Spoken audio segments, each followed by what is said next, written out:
insane is that animal? This is out of this world. Fantastic. Good, Mama. Wow, what a way to start off. It's just such an incredible privilege to be out here. It just keeps on delivering. There you go, there you go. Heart is pumping right now. 3, 2, 1. You are live, you are live. Look at this, everybody. We've got a live kill.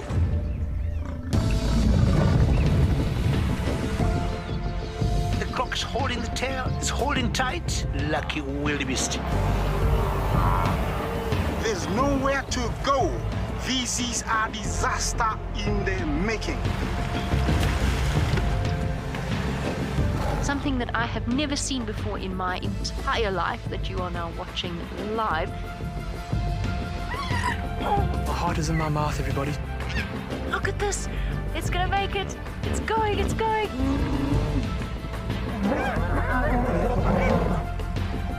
This is just too magical. Hi, little guys. That's great, isn't it? Look at that. Scuba Steve has got a friend. You've got a friend in me. It couldn't be a better morning. This is just too special. Oh my goodness, we've got a turtle. How epic is the fact that we're coming to you live from the Chobe River? It's the most incredible feeling to be here. This is live, and we're in Rwanda. This is a very, very different adventure, charged with emotion. I did not think I would ever face my fears like this.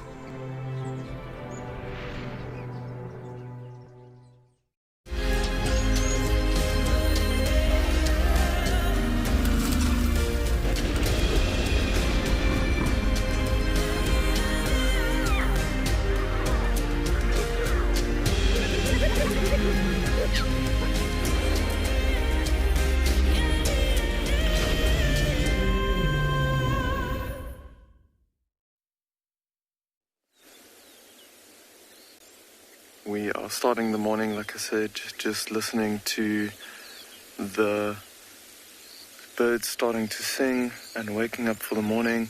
The sun is already nice and high. We are so far in the east that the sun rises just before 5 o'clock in the morning, a bit earlier than the rest of South Africa. Just sitting and listening to the birds. And maybe listening if we can hear any sounds that might tell us where to go look for some animals this morning.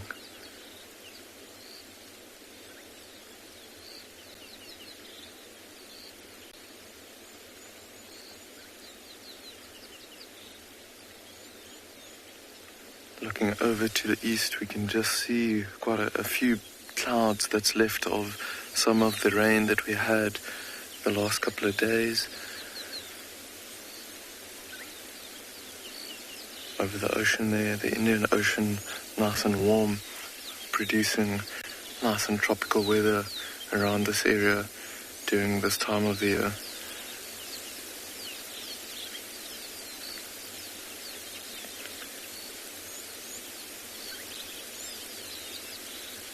There is quite a few sand dunes that you can see far in the distance there.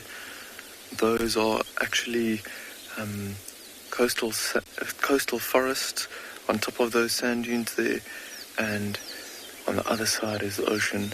So we're not far away from the Indian Ocean there, and mobile from Mount Sednakot. We are gonna see if we can find some animals. Can't hear any animals alarm calling, anything like that. So welcome and beyond Pinder. My name is Dewald, and behind the camera we've got Len. And I think what we'll do today is see if we can maybe go look for that cheetah that we saw yesterday with the 3 very, very small cubs. And we know that she was on an impala, small impala yesterday. So we'll probably head in that direction. You can hear a few other rangers getting mobile from Mountain Lodge behind us, and we're going to go see if we can go and join them in the search. But for now, I'm going to send you over to some hyenas.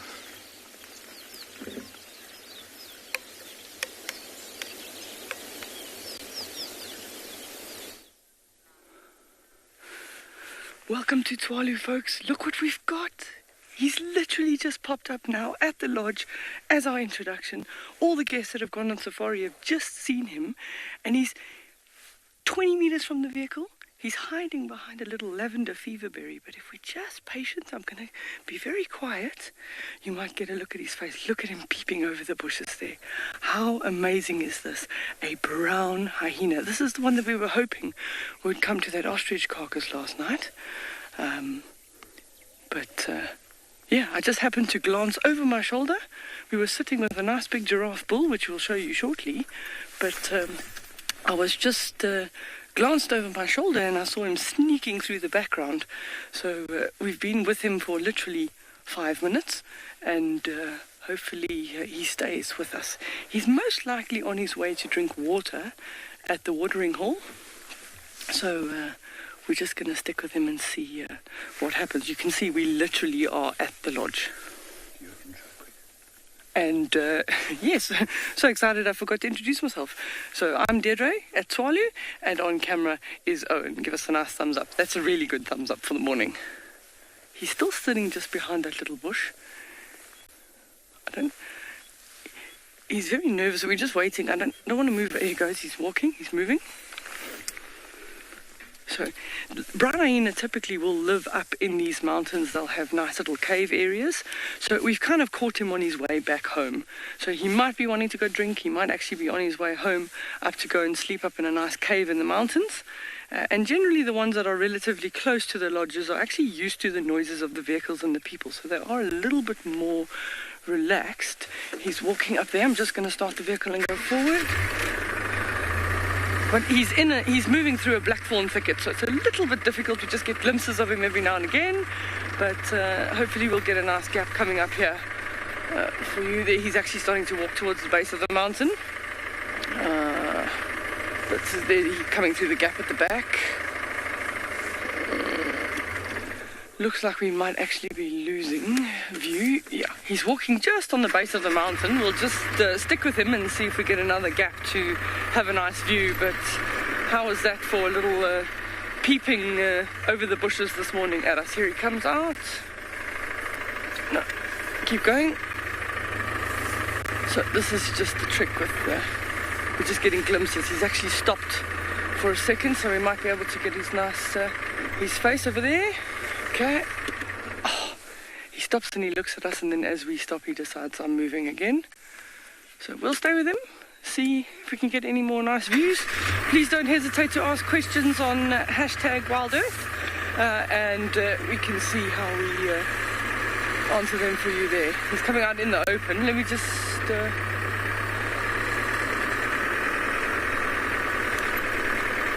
So animals decide they don't... follow the rules. You know, he's literally at the back of the lodge. So I haven't got him visual at the moment, but he is moving parallel to us, so we just try and see if we can get another view of him. Oh, here he is. He's right here. He's right here. No, don't go away. Can you see him? He's peeping at us through the little blackthorn there. I can move forward a little bit, Owen, you just tell me. Okay. We're playing a little bit of a hide-and-seek game here. There he goes. Now he's going back the other way. Oh, no. He's going out into that little... Okay. You can see him nicely. Yeah, so he's not... He obviously has a mission in mind, and every now and again, if you go just a little bit too far forward, you almost cut him off from his mission. So we're just going to let him settle again. He's got a nice little open stretch there. He's actually turning back. That's what I think he wants to do. Is actually to take a gap in this little stone wall to get to the water at the lodge. So we don't... we're going to have to... I'm going to try and keep up with him in reverse now. Let's see how we go. What an amazing start for the morning. We waited so long at that ostrich yesterday to hope for a brown hyena to come, and our wishes were true, but they were just a few hours later. You never know. He's not that far from the ostrich. They walk so far at night that he could have even had a little bit of an ostrich snack last night.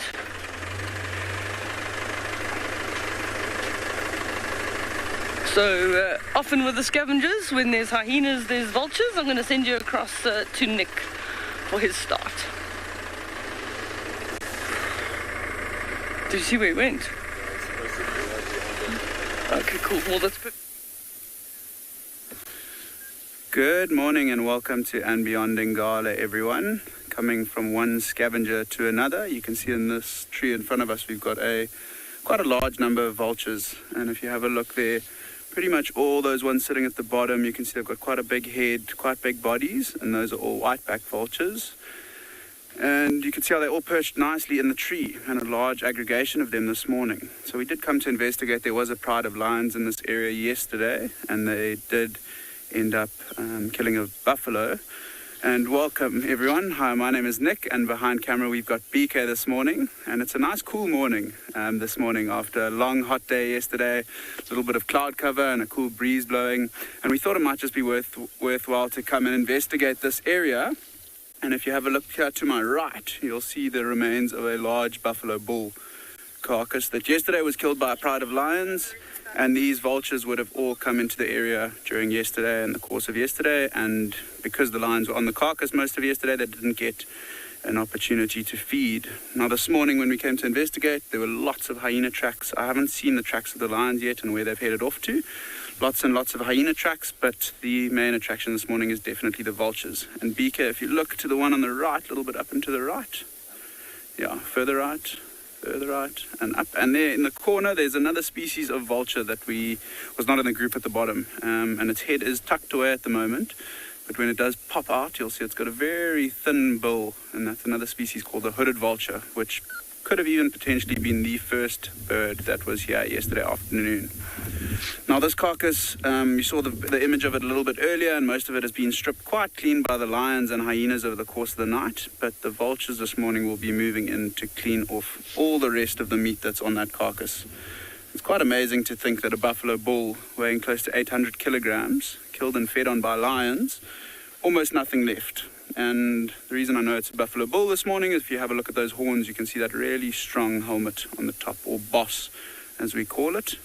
Really nice set of horns, and quite unfortunate that the lions managed to kill this buffalo, because we haven't been seeing very many at all around Ngala, but really good meal for them. And while we sit here, also the sun is starting to get a little bit higher in the sky. The hyenas have definitely moved off, but the vulture's turn will come in shortly. I think what we might do is we'll spend some time here and see if they don't fly down. They were on the carcass this morning when we arrived, and as we drove in, they flew off. They got a bit of a fright with us coming in, but I'm sure if we wait around and give them some time, they might come down. I haven't seen any other species of vultures around, and at Ngala we do have quite a large population of white-backed vultures and hooded vultures around, so quite nice to see them all here this morning, still perched in the trees. And hugely important role that they play in the bushveld here, cleaning up carcasses, finishing up all the remains, picking the bones clean, and yeah, that's pretty much it. I think what we'll do is stick around here a little bit more, maybe wait, see if some hyenas don't come in. There were tracks of them all over the show, and there was one that ran out this morning, sort of crossed the road in a southerly direction away from us. And yeah, the plan originally this morning to come into this area was because there was a leopard, or two young leopards that were actually seen in the riverbed, in the Timbavati riverbed behind us. And didn't expect there to be this many vultures around, considering the fact that it was really cool yesterday. Really hot yesterday. So they must have come in sort of late evening, afternoon. In the morning when we came past here, there weren't many vultures at all. But they just waited for their turn, and now their turn has come where they can head down onto the carcass and start feeding and finish off the remains. I don't think that they're going to hang around here for too much longer this morning as well, because, when we saw that carcass, pretty much all the meat has been picked off, and very, very few or little be strands of meat left on that carcass. And then once they're finished here, they might be inclined to head to find some water. There's a couple pans around this area, not too many big watering holes.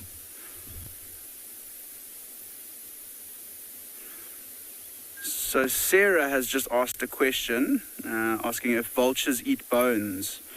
And it's quite an interesting question because we do know that they spend a lot of time around these carcasses, especially of the larger animals and then of the smaller animals as well. But unfortunately, the vultures that we get in South Africa, none of them actually feed on big bones. You can imagine putting a big bone in their mouth, incredibly difficult to digest. However, some of the smaller bones, maybe some of the bones that have been broken off by hyenas, really small pieces, you can imagine with their bills, they can't really break pieces of bone off. So they need to rely on the hyenas to break them down a little bit more. And then they might ingest or feed on really small pieces of bones. They've got incredibly strong acids in their stomach that help digest the bones that goes in and all the meat as well, or sometimes rotten meat or carrion. Super interesting question though, Sarah. And yeah, it's quite a quiet morning around us. There are a few birds calling, slight breeze blowing. Quite interested to see if we can find the tracks of this pride of lions and where they've headed to. This part of the reserve is incredibly difficult to track, just because there's very few roads around. So if they do move into one of the wilderness blocks or areas, yeah, it's quite a difficult task to try and find them. See at those vultures as well, there's a couple other birds flying in at the top, sort of in the middle there, Beaker. I don't know if you can get it on that tree on the left. Looks like a couple Cape starlings that have come in. Same tree that the vultures were in. Yeah, just near the one on the top left. Yeah, there in the middle. Yeah, so that is, I mean, it's very difficult to see from here, but that is a Cape starling or Cape glossy starling. And the general image of that bird. The yellow eye, but through the camera this morning we're struggling with a bit of light. So we are going to spend a bit more time here, but for now we're going to send you over to Deidre at Swalu with a giraffe.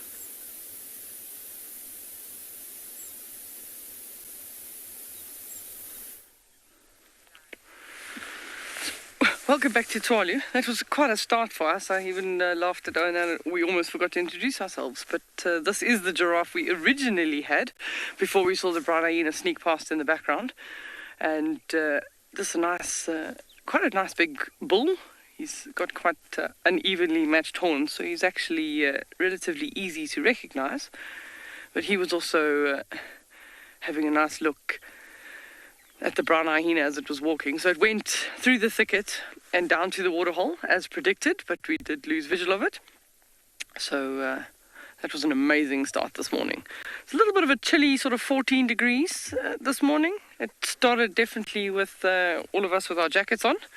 So, but promises to be an absolutely stunning day. My plan for this morning is to head out to that ostrich and just give everyone some feedback and see what happened overnight.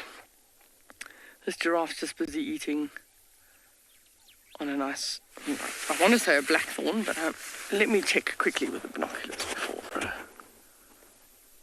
Oh, no, there's a blackthorn in amongst there, but there's also a raisin bush.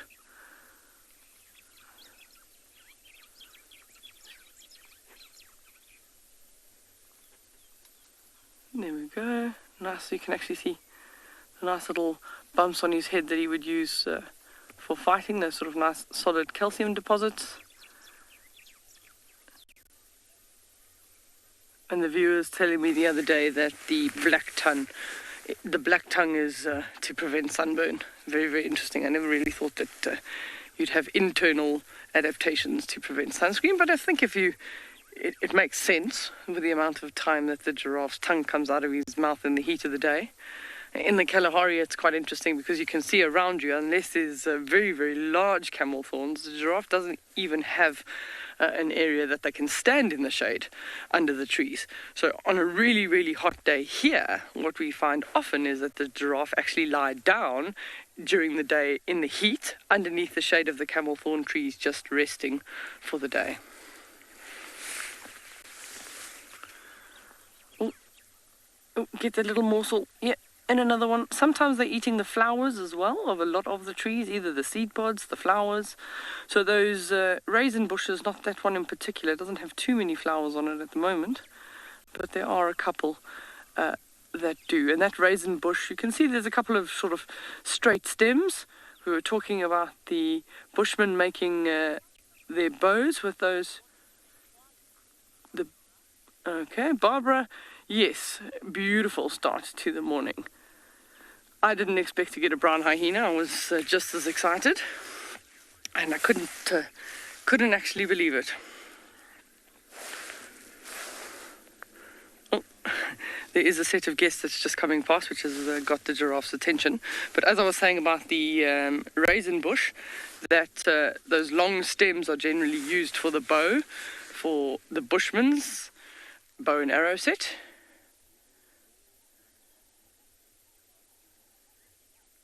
Beautiful. Nice against that silhouette. Silhouette against that sort of sunrise. The sun hasn't come up and over the mountain yet. You can just see it creeping in the distance. It's getting closer to us, but we're heading into it shortly because we're going to head out west to follow up on that. Oh, he looks a bit stiff-legged. Maybe he's a bit older than we thought. Or he's just woken up. I've had that. The legs are stiff, they don't want to work. Now he's moved on to feeding on a blackthorn.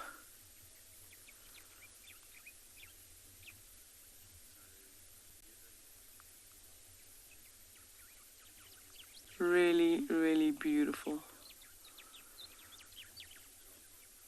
So we don't typically have too many oxpeckers. It's just sort of out of their distribution range.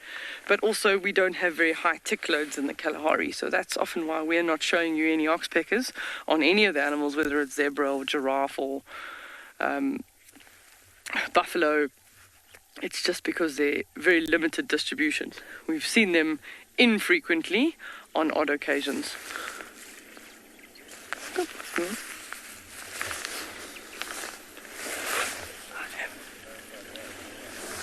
Beautiful. So we're going to send you to somebody else that's got something with some spots, Deerwold, in...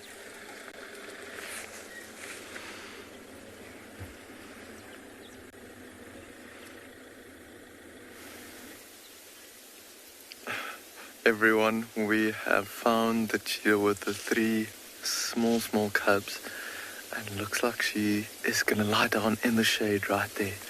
Okay, let's see if the youngsters come and join her.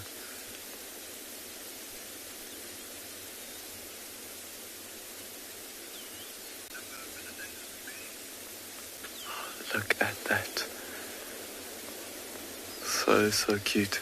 Interesting, Glenn and I was just chatting now. She was lying not far away from where they caught the baby impala yesterday, and now she's just moved off a little bit into some nice thick shade there, as the sun rising now is already nice and hot. But look at these youngsters. Oh my goodness, you can't imagine that something that small and dark with that white fur on its back will grow into a big cheetah. There she's just sitting upright and looking around a bit.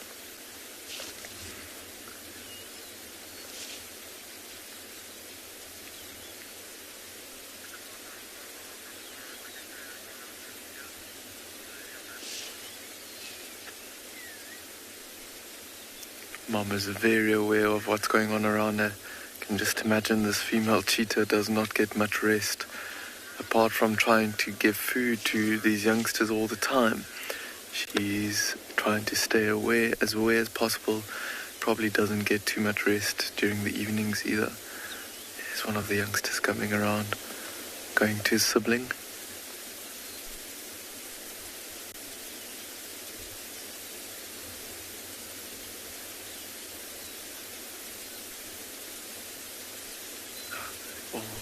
Seem like they're starting to settle down now. There's one just sitting there next to Mom as well.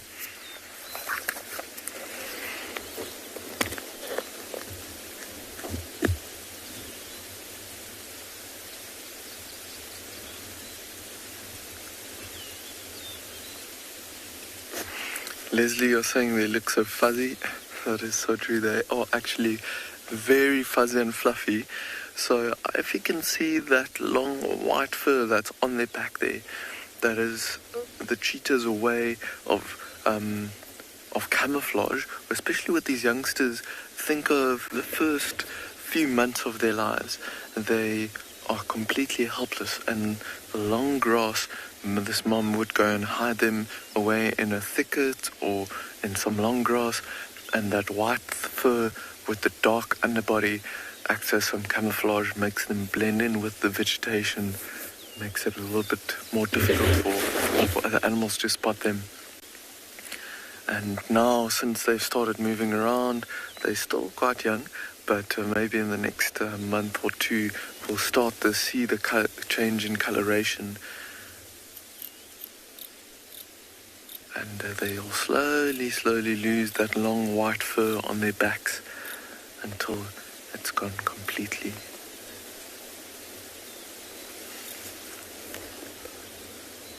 Look at the youngster coming to mom. Oh my goodness, how cute is that? Climbing onto mom's head.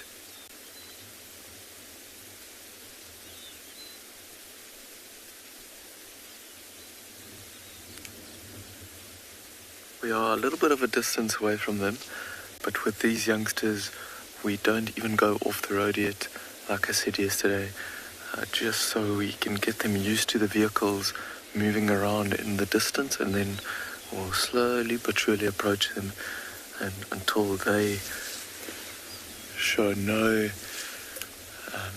behavioral changes to the vehicles at all, and in that way we can still view them in their natural behavior without affecting their movement or anything with the vehicles. It's all about the sensitivity and viewing the animals in their natural behavior.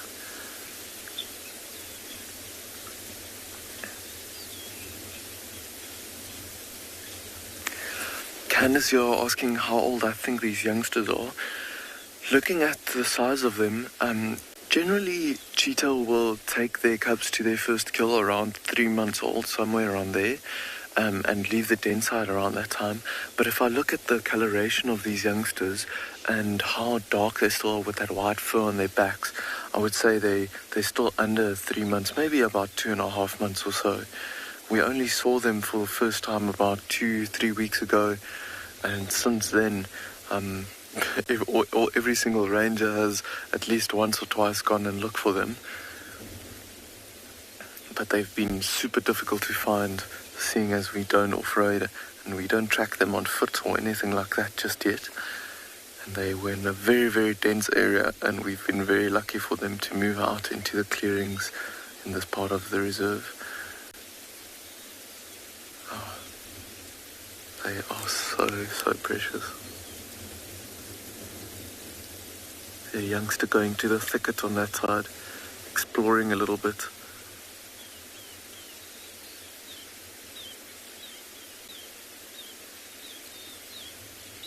Other two looking at their sibling there in the bush, probably wondering if they want to go and join her or him.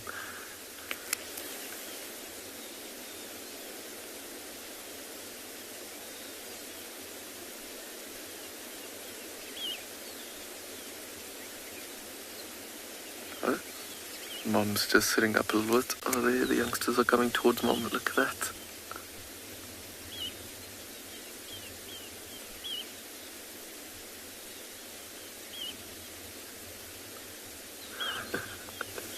Ferocious beast taking down Mom there.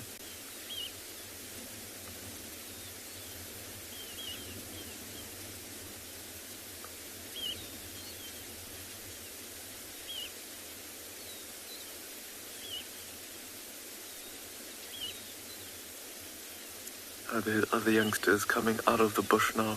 Might come and join the rest. See, I think these youngsters are nice and playful.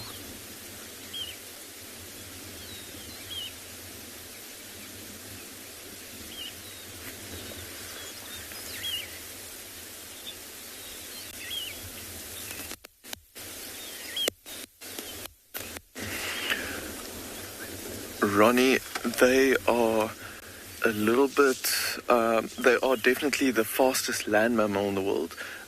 reaching speeds up to 110 to 120 kilometers an hour. But there is a few other animals that are a little bit more fast or faster than them. For example, like the peregrine falcon that can dive at speeds over 300 kilometers an hour, and maybe some of the fish that can swim faster than what they can run. But they are definitely the fastest land mammal. See, all the youngsters have moved into the thicket there now.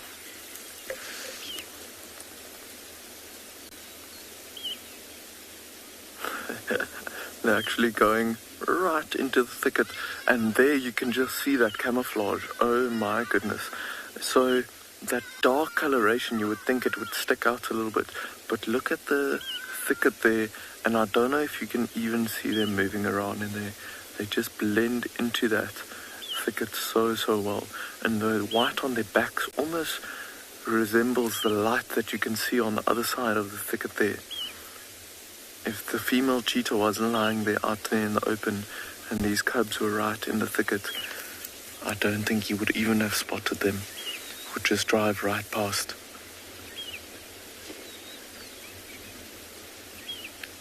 Yo, how nature's camouflage is just the best. I think Mom is pretty happy with this clearing that she's got here. And the fact that they are still around here means that there was probably very little other predators around, or any predators moving around or anything like that, or scents that she could pick up. It looked like some of the youngsters one or two of the youngsters there in the thicket was actually standing up against the tree there.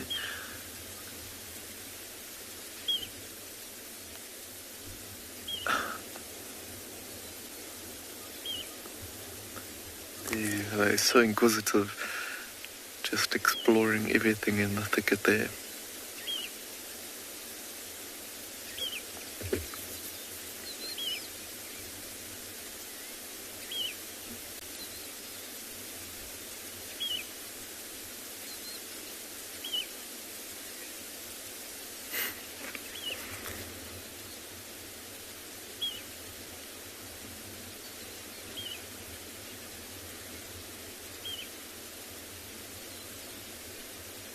Interesting how the youngsters are hanging around close to the thickets. I wonder if it is also maybe a bit of a behavioral thing with them being so small.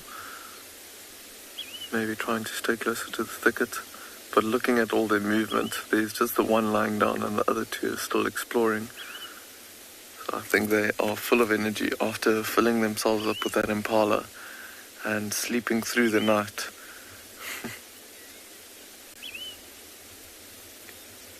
This Mom might have her hands full this morning.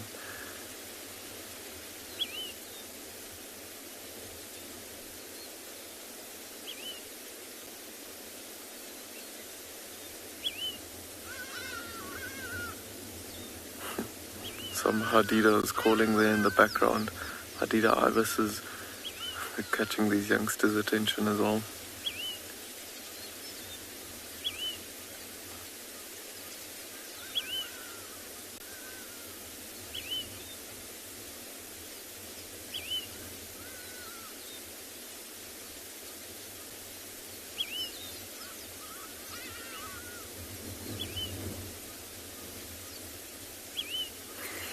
I can already see even the behavioral changes of these youngsters from when we saw them yesterday.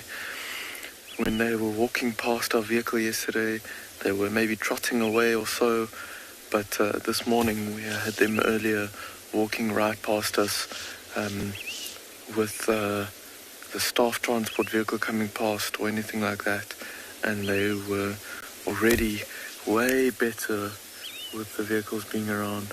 Incredible how quickly the animals can get used to us being around. There, the one youngster is just coming out and lying in the shade there behind Mom as well.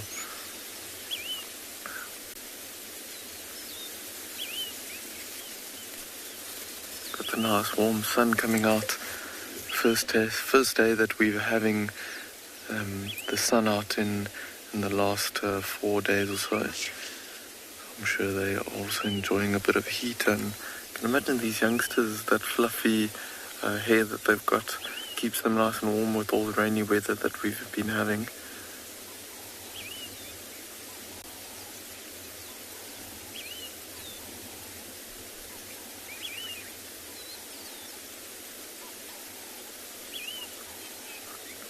But for now, I think we'll see if we can reposition a little bit, get another view from the other side of these cheetahs.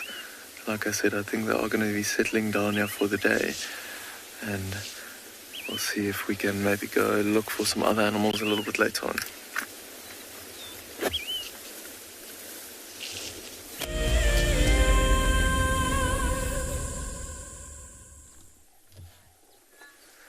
What a beautiful morning in Tswalu, Kalahari. Just take a moment to listen to this dawn chorus. There's a wildebeest snorting, lots of birds calling.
Isn't that just spectacular?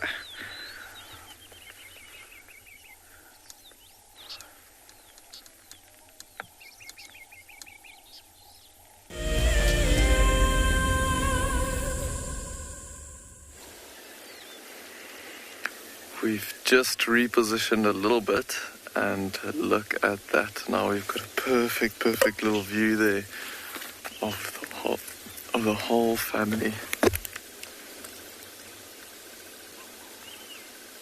See the one youngster lying right in front of Mum.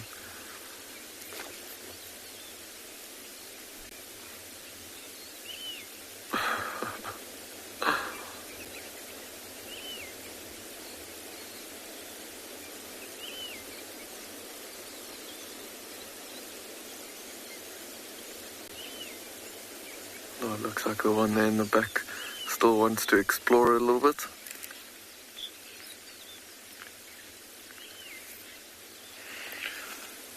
Michael, you asking how long she would leave them to go hunt. So, Michael, it differs, and I guess it's also different to how hungry she is and how desperate she is for food. But she'll leave them in a thicket like this or in a nice dense area, and she might even be away for a couple of hours at a time if she can't find anything. But yesterday, for example, I talked to the ranger that witnessed her catching the young impala. She literally just saw the impalas with the youngsters, and she bolted off, caught the impala, and the youngsters were still in view of her and the impalas, and then she just dragged it down into the open clearing where they started feeding. So it really depends on the situation, and every time is a little bit different. Look at the youngsters playing there.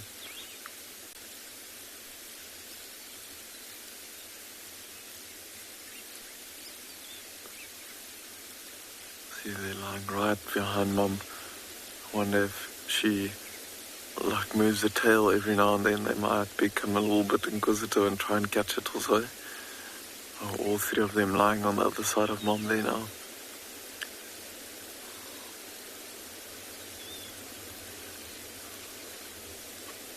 that long white fur on their backs. You can see it very, very nicely now. You can barely see the spots on these young cheetahs, but they'll get more and more visible the lighter the hair on there, the bottom of their bodies become. You can just see faint spots on that one's back that's sticking out there behind Mom.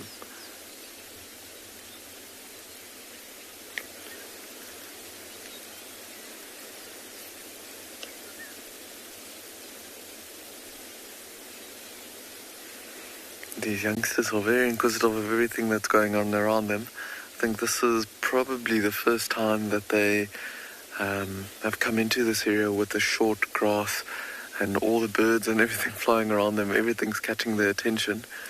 There you can see Mom just looking in our direction as well.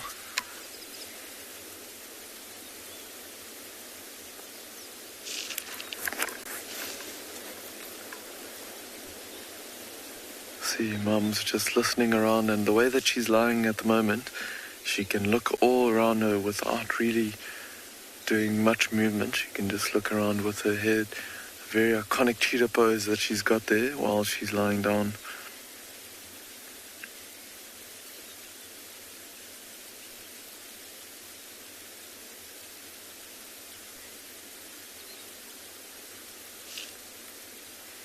Look at the youngsters up there.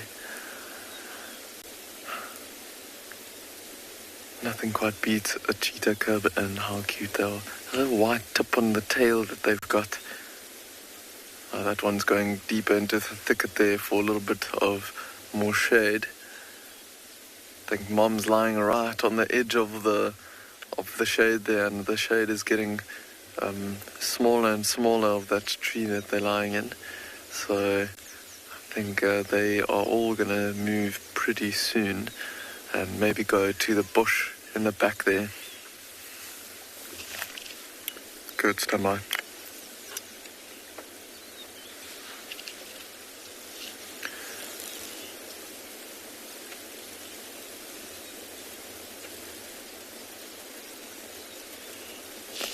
The youngsters are already falling asleep, and they're almost completely in the sun there.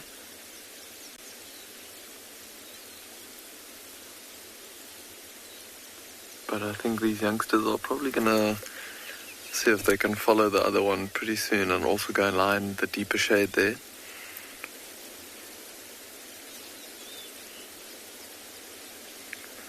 So there's lots of short green grass that's nice and lush here. And I wonder if the herds of impalas are staying away from here for now because of her being around here last night and maybe her scent being carried by the wind a little bit. But let's see, if the wind keeps on carrying a scent into a certain direction, we might see some of the herds of impalas return. And I wonder if she's happy in this open area because she can see around her for other predators and threats, but also maybe she's waiting to see if some other prey animals will come back into this area.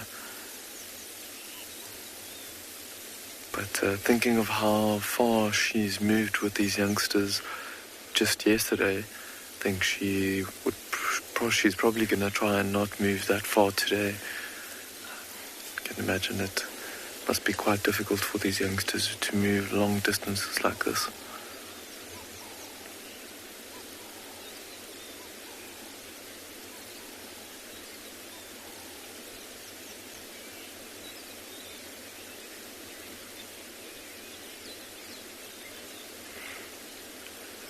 But for now, I think we are going to just stick around this area, see if these youngsters get a move on or not, but also give some chance for some other game drive vehicles with guests to come and see if they can get a view of these cheetahs.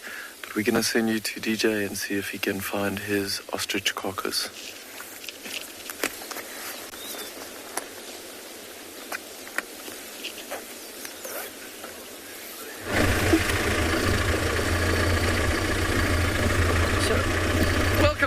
We literally just on our way to follow up on that ostrich. We're quite close to the base of the dune. We're just looking for the ostrich carcass. Because sometimes what you'll find is that the brown hyena's decided to take the entire snack for himself, going, I see down on the ground there. So we always, Steenbok always, yeah, Owen. So we'll just stop and turn off for a second. So Steenbok always, whenever you want to put them on live TV, they tend to run away. At least this one's lying down. Oh, there it runs away. I spoke too soon. I'll go forward. We might catch it in the frame, which was an unusual thing. Well, we probably landed with an update on the meerkats too, because they went right down in their little burrow just before night. So Steenbok ran away a short distance. Tell me when you can start. We should get him through that gap. Okay, there we go. Perfect. So that little Steenbok, it ran a short little distance and then laid down, which is typical of them to do. They don't expend too much energy. They like living in areas with these little thickets so that they can run short distances and then lie down, and there she just dashed off again. She is gone.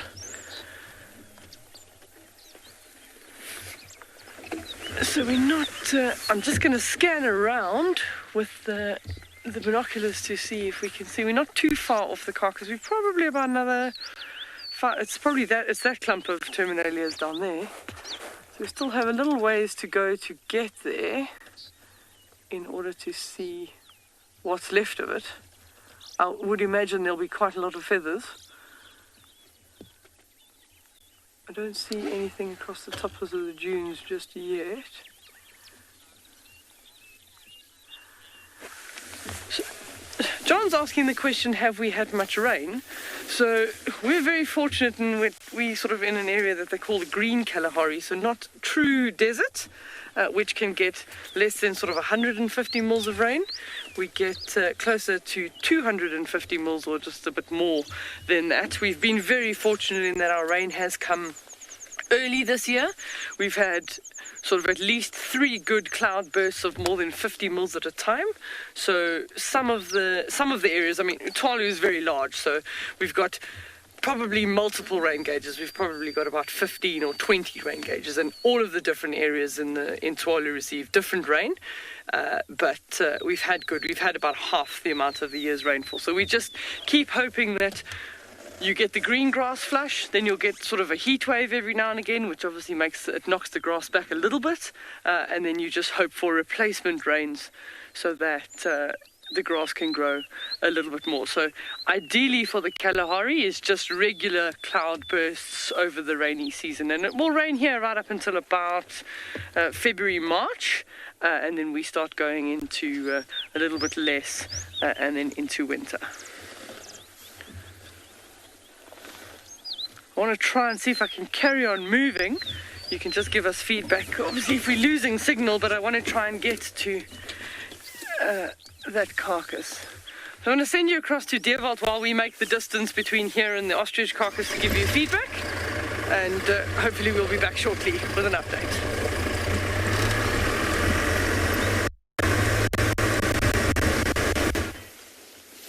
So we were just talking about the impalas that were hanging around this open clearing previously, and we just came across this small herd just around the corner. There's actually a couple of females here and what looks like a small bachelor herd of young males as well.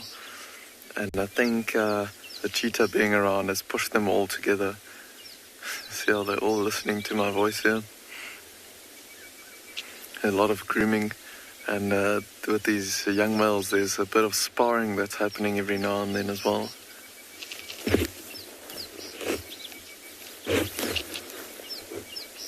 Look at that. All of a sudden, everyone just runs out of the way. There's 2 young males there in the back, sizing each other up.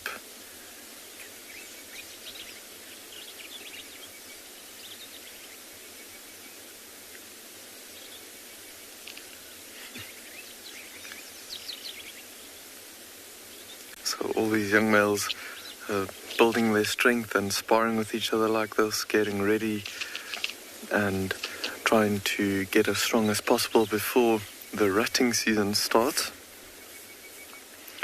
in a couple of months' time. Interesting that we haven't seen a single lamb with these females. Look at all of them grooming themselves with this nice warm sun coming out, and like I said, it's the first sunny day we've had for a couple of days, so I think they're all enjoying the sun and trying to clean themselves, scratching away, getting some of the dirt and maybe the moisture off of them still.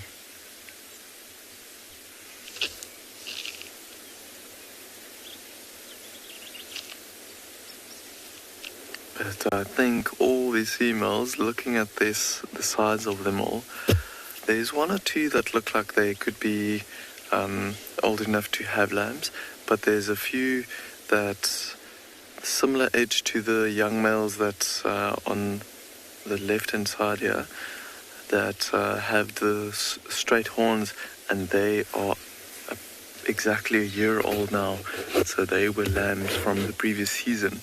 So the females that are as old as those two young males, they are still too young to have lambs, and they would not have been able to mate during the rutting season this year. So the next rutting season, they will be able to mate with the males, and then we'll see some little lambs come from them as well. This young female in front is actually feeding on some grass, and can see the young male also pushing his head into the thicket there. Jaden, you're saying they've got beautiful horns. They do indeed, and we can tell that these are young males just by looking how short the horns are, and they haven't gotten the big curves into them yet. Maybe later this morning, if we do get a view of a big ram, then we'll maybe see if we can get him as well. You can see the one just behind this youngster that's feeding on the short grass next to the bush. He's starting to get some curves, so he's about 2 years old or so. Or a little bit older than that, maybe about 2.5 years or so. And you can see he's starting to get those curves into his horns. And from there it just curves out even more and more.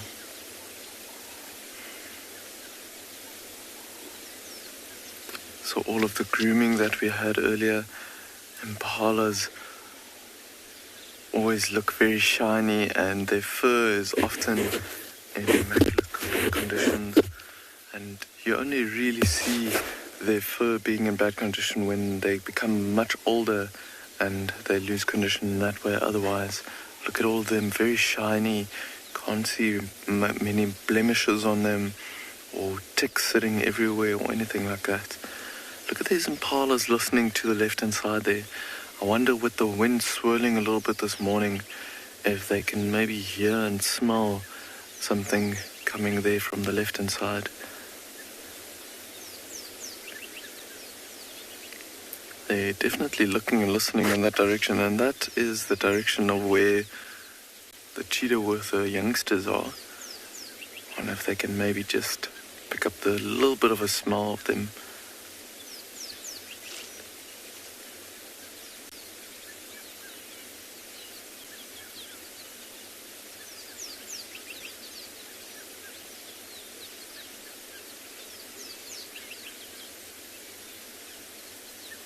See, this female's just listening in one direction, not moving her head around, trying to figure out what's up ahead.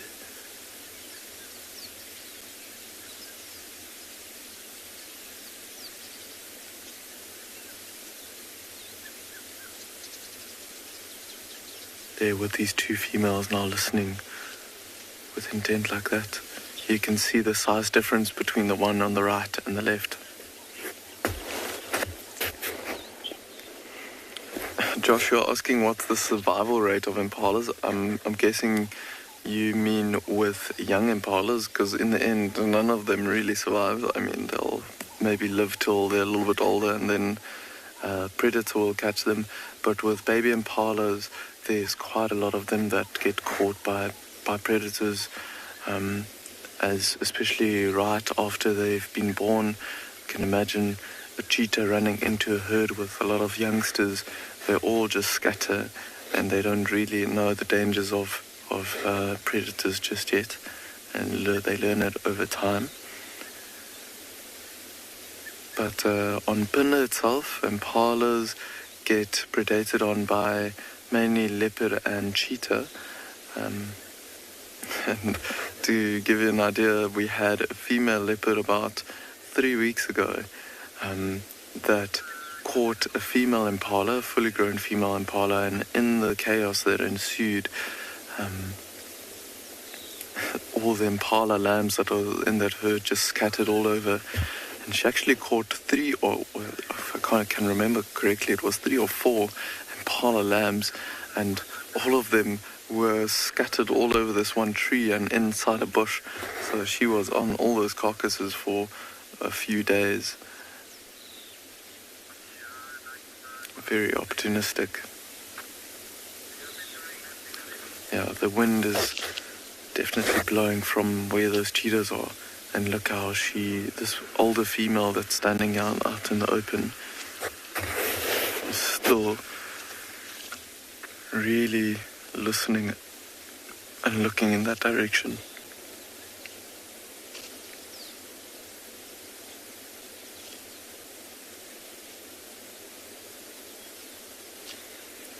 Incredible how quiet these impalas are, feeding away, not making many sounds. And in a way, I think it's to not attract attention to themselves, but also so that they can listen on what's going on around them.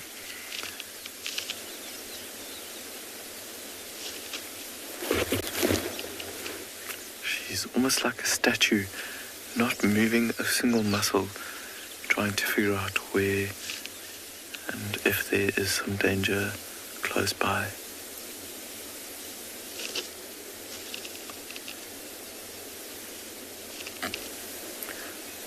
There's some other individuals now moving back closer towards her. And these all look like, the ones on the left-hand side look like young females, like I said, that's about a year old. And there's a young male there as well. I've just been keeping an eye on some of them, and interesting how they are feeding on the nice lush green grass that's growing around all the little thickets and the little bushes, but every now and then they feed on a bit of leaves as well. So these impalas, these females that are here, they're enjoying both grazing and browsing, so have quite a varied diet, not like other herbivores that feed exclusively on grass or leaves. And I guess that's one of the reasons why impalas can be so successful all year long, especially on Punda. The bushes stay quite green and the leaves stay quite green throughout the whole year. The grass dies down in the winter. They can keep their energy flowing and have very good browsing and grazing throughout the whole year.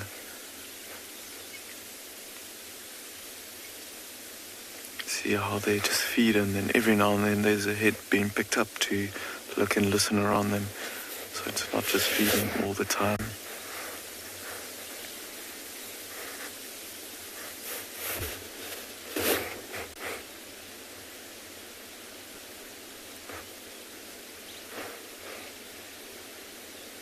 Beautiful with this morning light. I can already feel it's heating up very, very quickly. If I look at my watch here, we are sitting in the sun, so it's probably not too accurate. Need to measure it in the shade, but it's already well over 30 degrees Celsius, I think. Just the cool morning wind that's keeping us a little bit cool.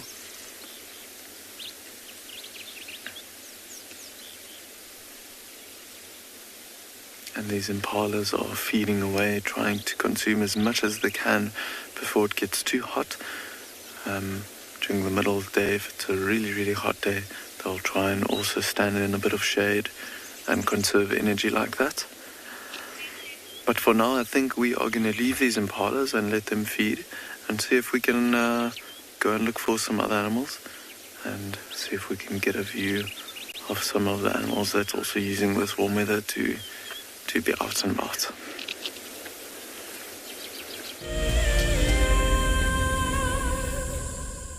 Wild Earth is launching our brand new Explorer program with an opportunity to win a very special Wild Earth expedition. The lucky winner will get a behind-the-scenes Wild Earth experience at the magnificent and beyond Ngala Tainted Safari Camp. The prize includes a 3-night stay for you and a friend with a chance to sleep out in the unique Ngala treehouse. Become a Wild Earth Explorer and stand a chance to win this and many other prizes. Terms and conditions apply. Join us around the fire as we have our very first Wild Earth Explorers Fireside Chat. And what that means is that if you are an explorer, we're inviting you to come and join us so we can chat about the greatest highlights of 2020. We will be chatting about our favorite characters and what they have been up to during the course of this year. And if you would like to join us, head over to our Explorers page and subscribe. Don't miss out. This Fireside Chat will be on the 13th of December at 7:30 p.m. Central African Time, straight after Sunset Safari. Welcome to my car. This is Wendy, and she's my favorite. She would love to have your name engraved on her so you can be with her every single time she goes on a safari here in Djuma. If you become a Wild Earth Explorer, you will have the opportunity to buy an engraved tag which we will attach to her. We will make sure to send you a digital picture to show you exactly where you are sitting on her. You will have front row seat in every single sighting.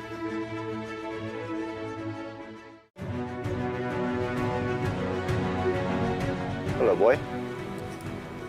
You are a monster. And he's coming right up to us. Hello, boy. Oh, settle down. Settle down. He is very, very close. He's pushing his trunk against the car. You can feel the car moving. Hey, hey, hey, hey. Stop that. Expect the unexpected here on Wild Earth daily.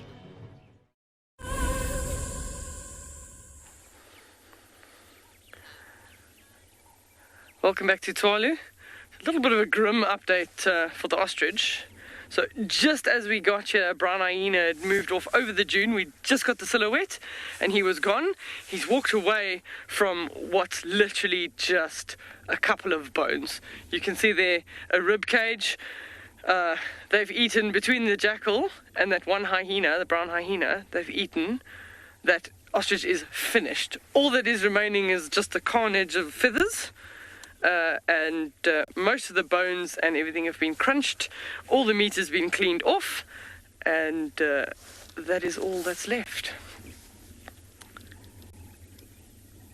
So I walked all the way there after the hyena had moved off to have a look and see what had happened. So where the carcass was originally last night, you could see the jackal had been fighting and the brown hyena, and then it had been dragged about 20 meters to where it was.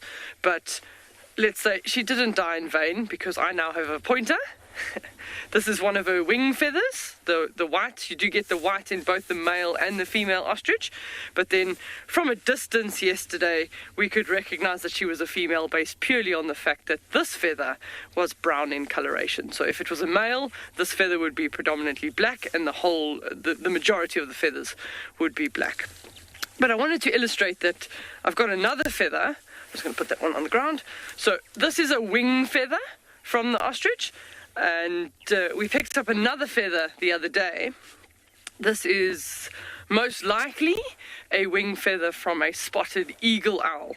But I just wanted to illustrate the difference between a bird that flies and a bird that doesn't fly. So I'm going to just pop that under my arm. So if you have a look here, the way that the feathers, the barbs and the barbules attach themselves, I don't know if I must come closer, but you can see I can pull the feathers, literally all the different little barbules apart, and then if I smooth it with my fingers, they basically just zip back together. Birds need that so that when they fly, there's air resistance and gives them a little bit of lift. Ostrich, as you can see, there's actually nothing zipping the feathers together, and hence the reason ostriches can't fly. Probably for us it's just as well that ostriches can't fly, because remember how many times you've been pooped on by a bird. It's just as well that an ostrich can't fly. There we go. So even if there were any parasites or anything on that ostrich, they all, as soon as there was no sort of movement or blood or anything, they all would have hopped off. Sad state of affairs for the ostrich, but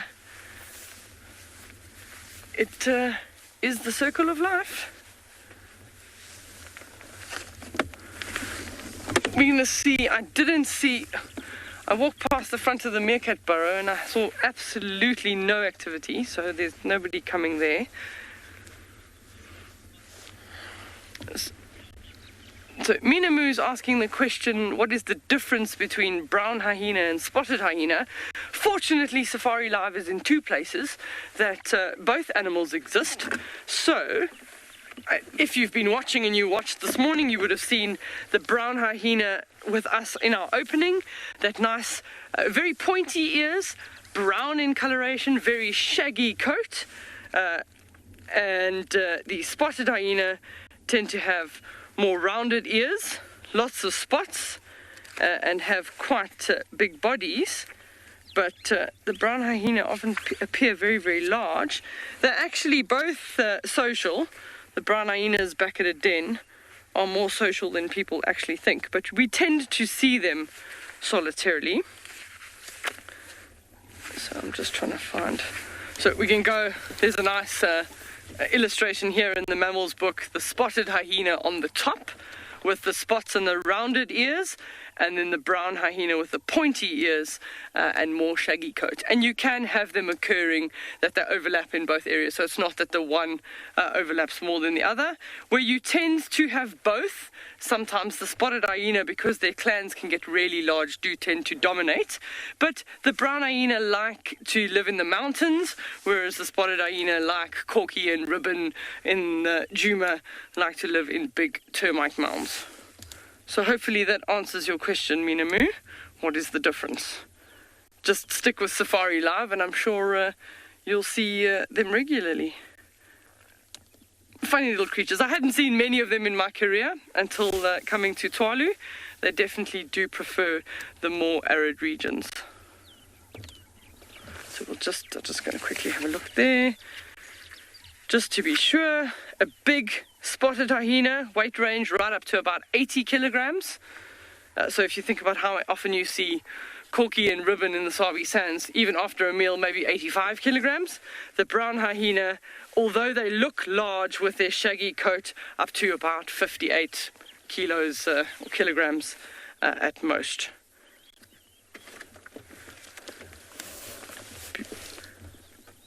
And we're so lucky we did actually see one this morning. So if we hadn't have seen the brown hyena at the lodge, we might have got the brown hyena here, but we couldn't be in two places at the same time. So luckily we got one of them. Just such a beautiful morning. We probably just carry on this morning bumbling in the dunes a little bit and see what else we can find. Maybe there's one or two other little creatures or beautiful plants or flowers that we can find. Back to the burrows. Okay, so we're having a look at the burrow system there, and nobody seems to have popped up. So we're going to send you to somebody watching a zebra having a drink. It looks like we're going to move on. It doesn't look like those meerkats are going to pop up this morning.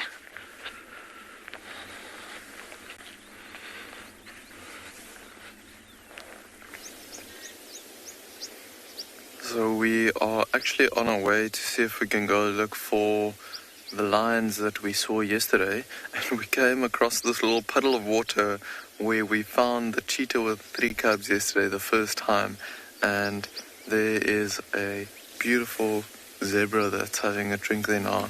And what's very cool about this sighting at the moment is that blue sky and the zebra reflecting in the water there.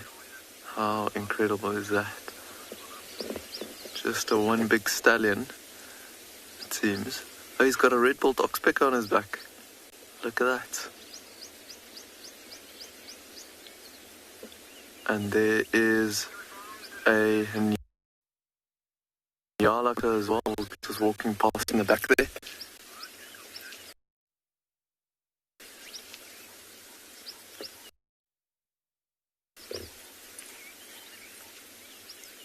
There's zebra's just turning his head, actually drinking now Giving us a perfect view. How is that reflection? That little puddle of water is like a mirror with that blue sky behind him.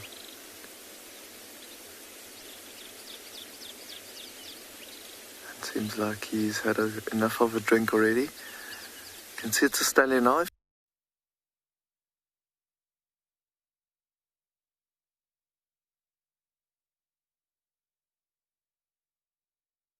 A drink. You can see it's a Stanley knife.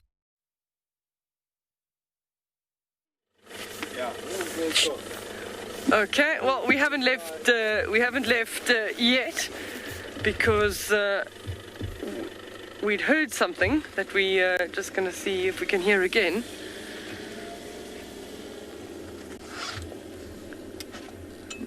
What we did see yesterday in this little bush, I don't know if Owen can frame up on this bush, it was a little grey-headed sparrow nest, but I don't even know if we can actually see the nest in the blackthorn. I'll just go across there.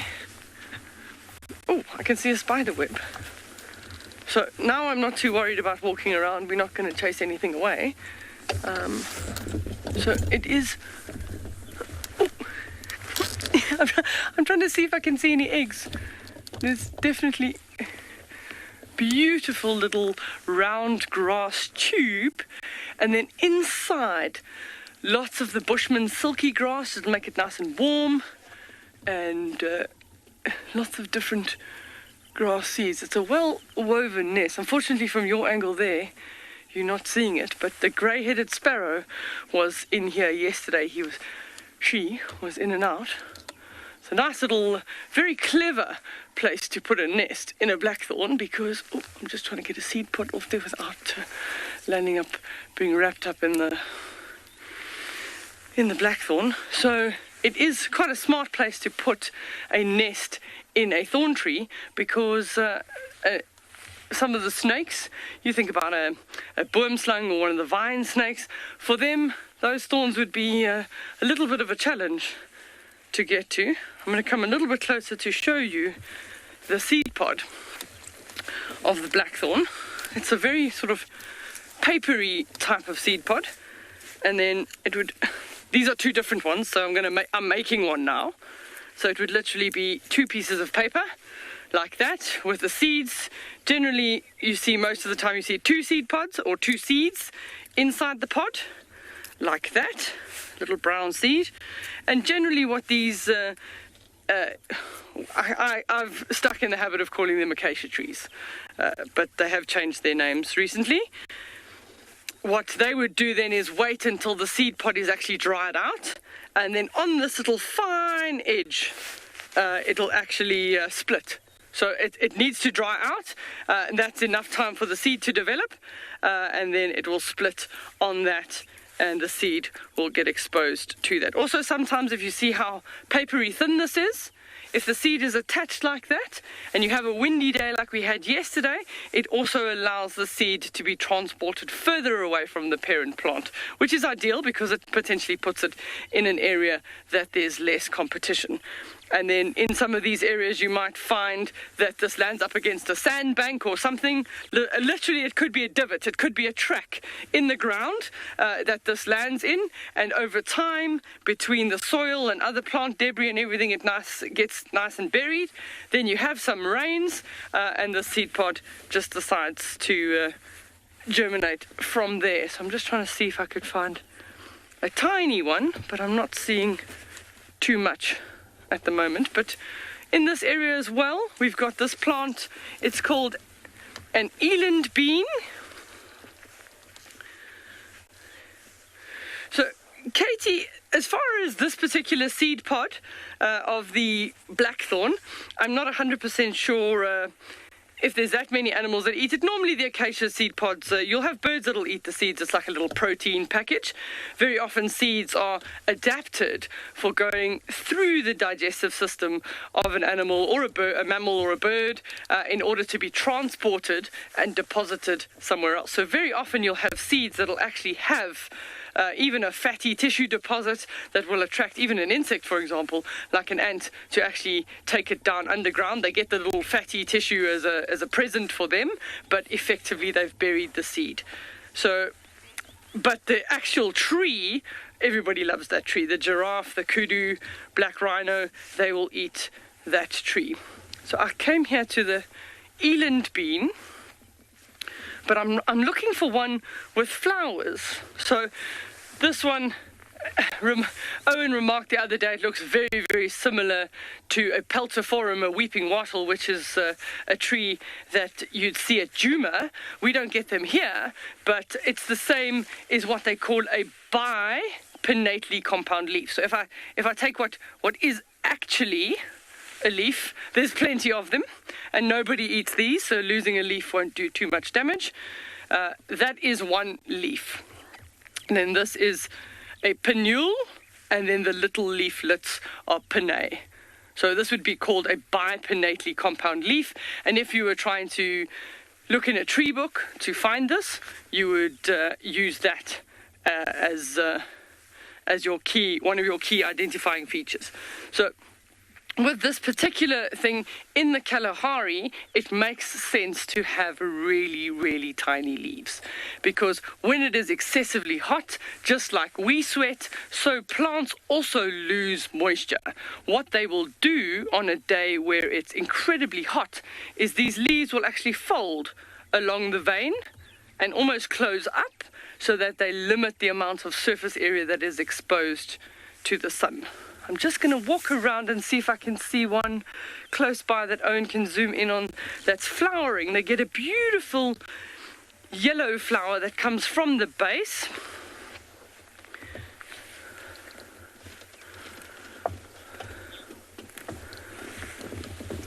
So Paul is asking, are any of these plants medicinal? When it comes to the Eland Bean, they're actually seen as toxic to animals, so it's not a choice plant for animals, and very often if it's not a choice plant for animals, it's not a good one for people. There is one here that I'm going to try and see. Is it this one? I'm trying to look for one that's called a senna. Here we go. Can you follow me here, Owen? Can you see this one? I'm going to lift it up a little bit so you can see this one here. Beautiful little yellow flowers. We can probably find a better example later, but this is called a senna, and you all know the laxative. In South Africa, we have one that's called Sednakot, and it will come from something like this plant. So this plant definitely would have been used by the local people as a laxative. It's also in Afrikaans known as a swart storm, which is a black storm. You can imagine that it will probably evacuate the bowels very, very quickly. So it's not one to mess with. I certainly wouldn't go too heavy on having too much of this plant. But absolutely beautiful flower and makes a nice little ground cover. Because the plants struggle so hard here, they spread out as a creeper, they're getting good sunshine, and over the season, once they die off, all of those nutrients go into the soil. We'll come forward to another little pretty one. I don't know if you can see. There's some that are also making really, really beautiful flowers. I don't know how close you can go in on that one, but that I think this is one of the indigophoras. Also a beautiful plant. So the local people, the bushmen, the sand bushmen, would have had lots of different uses for some of these plants. There's another one here which is known as a doll's rose. I'm going to probably bring you one of these because they're absolutely beautiful. I'm going to break off a branch here. You need to see these flowers close by. They are very, very pretty. There's just so much detail in this plant. I'm going to hold it. Is that close enough? That's good. You can actually see beautiful, beautiful. Look at the detail in that. I mean, it's just one tiny little bush, but look at the effort that nature's gone to make this absolutely stunning flower. So these belong to the group of Hermanias. Sometimes they call them doll's roses.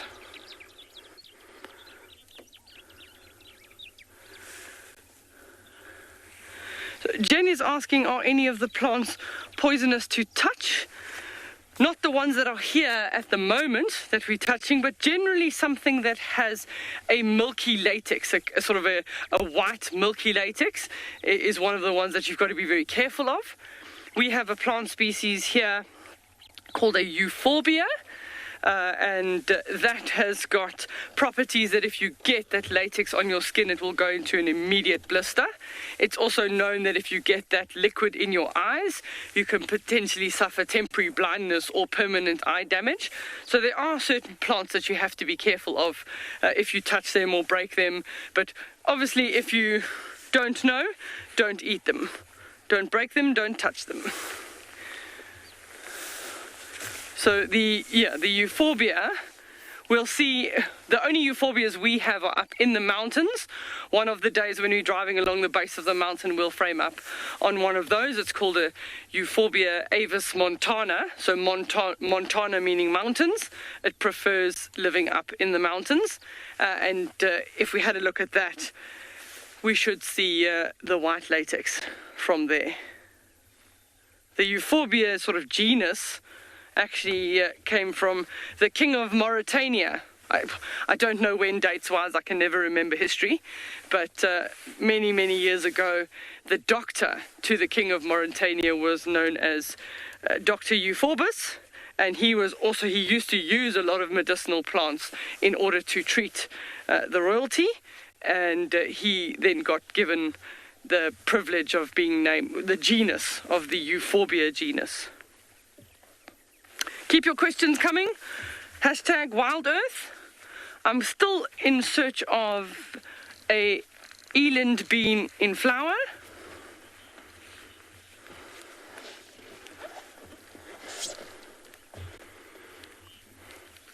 James is asking if there are any endangered or protected plant species on Tuvalu.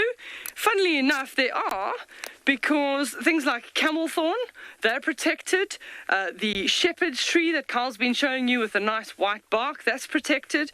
We also have a type of a succulent called a hoodia. That's also in the protected category. So very often you'll find that it'll be plants in one area that are endemic to that particular area. Then those tend to be potentially endangered or protected. And that's because their distribution is so limited, which means they're a highly, highly specialized plant. Sometimes you have these little, they call them stone crops or lithops. They almost look like elephants' feet. They are little succulents that come out of the ground. And you have people that collect those for their gardens. So that's also one of the reasons why certain of the plants have become endangered, is because people have wanted to collect them for species, especially if they are endemic and hold some form of a rarity. I'm just still looking. Here's an interesting, Owen can show you here. For you with a camera, it probably just looks like soil. But for me, from above, there's a little keyhole shape. Roughly like that.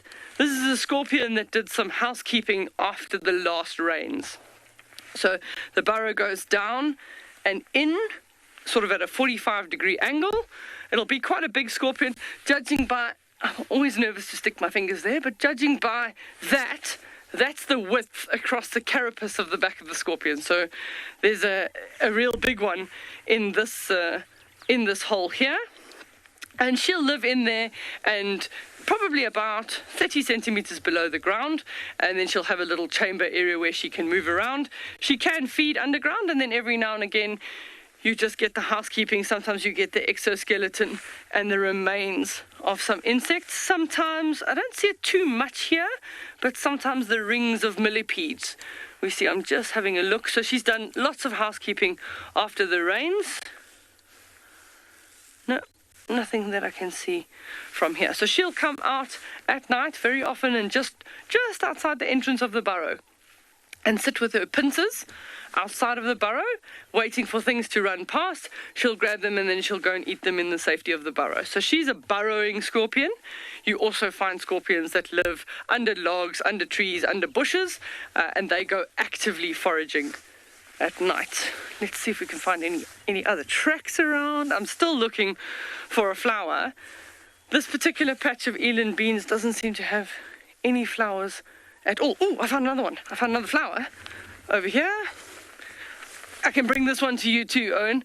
I feel like I'm probably not being the most sensitive botanist this morning because I'm bringing things to you, but they're not all able to be seen close on camera. So if I stop here, this one is called a string of stars. Look how beautiful. Also, the absolute incredible detail on those little white flowers. This one has a scientific name which is quite interesting. It's called helio meaning sun. So helios, Heliotropum studnarii. So studnarii, when you have a nary eye or an ii on the end of a scientific name, that generally means it's named after a person. But this one, they believe that they are sun followers. So the string of stars will actually open and turn and follow the sun during the day. So a very, very pretty flower, that Heliotropum studnarii. I don't know if there is any medicinal use for this. So from a string of stars across to some big and hairies with Deerwald. That's just beautiful.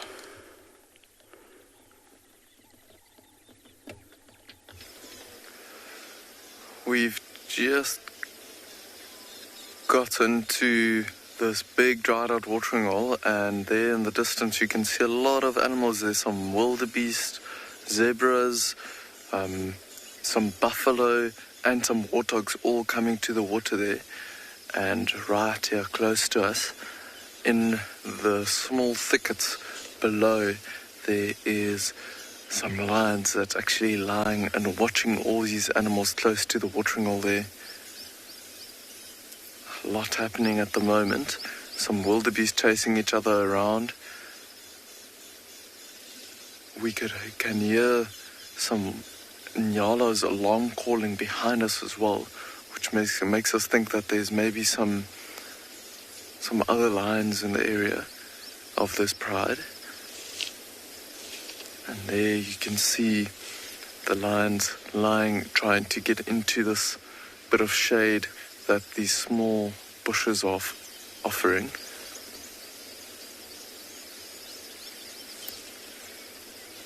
They're all looking at those animals that are right there by the watering hole, but it's a massive open clearing to get there. So I think it would be quite difficult for them to stalk them without any of the animals noticing.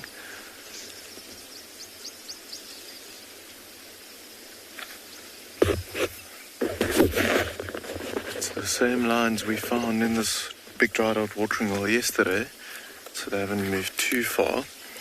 But this individual that we can see its head sticking out,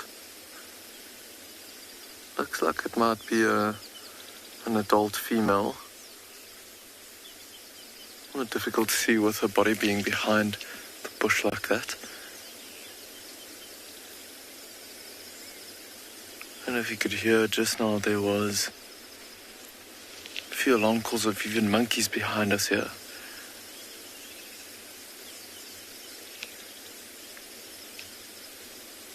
I think this might be an adult female sitting up right here.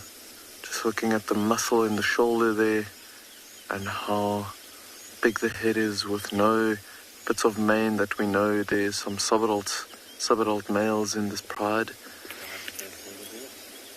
Look at the wildebeest running there in the distance.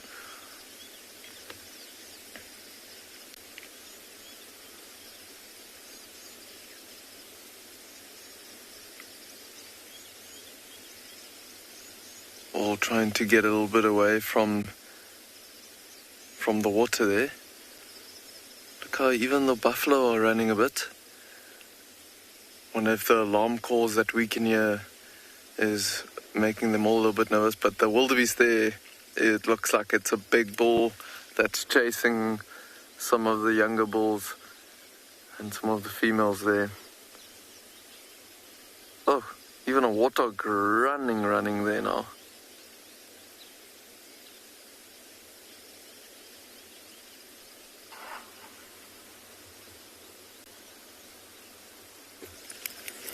don't think there's a predator just yet. It's a lot of social interaction happening there between the wildebeests, because I think the buffalo would have shown a bit more reaction if there was a predator there. Just keep an eye on them. You never know, they might be picking up on a scent of something like a lion that's somewhere around here.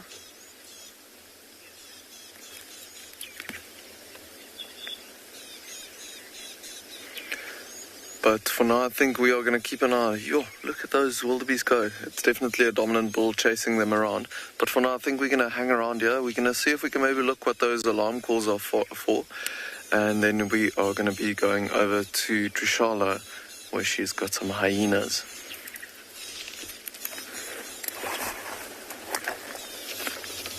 Good morning, everyone. It's so wonderful to be out. We've had some wonderful heavy rain, and now we're here at the den with Ribbon and her two cubs that cannot be seen because they're too close to the vehicle as usual. Hi, everyone. It's me, Trishala, and I have Theo on camera with me.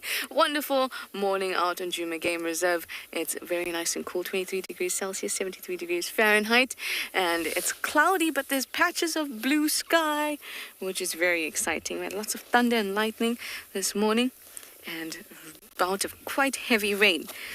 So that's just been really nice because it means that the pans and things like that, the mud wallows, will get wet again, start to fill up, and I hope this is the beginning of our consistent rains. And we see the bush transform again, because the last couple of days of heat has made the bush a little bit dry, a little bit brown. It's tinged just a bit, so it'll become green and lush again. Ribbon is enjoying quite an interesting pose. Excuse me for a second. I can feel them pulling at something under the vehicle. There we go. Now they're out. Hey!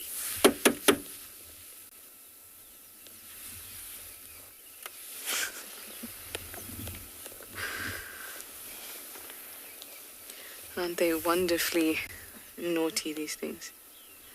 Feels like I've got a mechanic under the vehicle, adjusting stuff.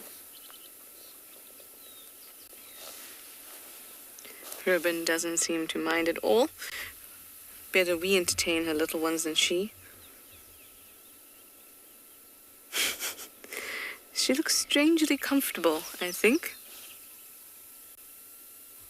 Even though this is an odd pose, I think it looks very comfortable. I can imagine sitting like that. Oi!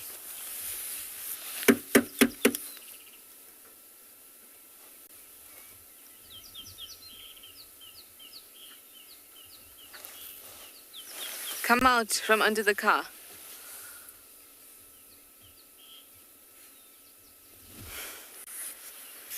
These things. At least as they grow, they'll get a little bit less curious. And you won't see them biting the vehicle and all of that.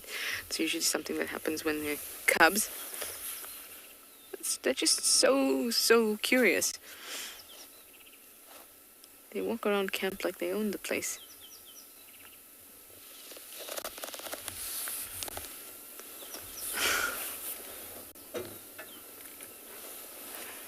Come on, puppets. Can't even see them. You haven't even seen them this segment because they're all under the car. All right, I'm going to send you over to Deirdre and those wonderful meerkats, and hopefully these cubs will be out by the time you come back to me. Hey, now you want to come out.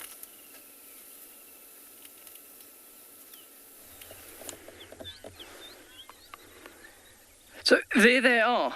We literally only about 300 meters to the south of where we were with the ostrich.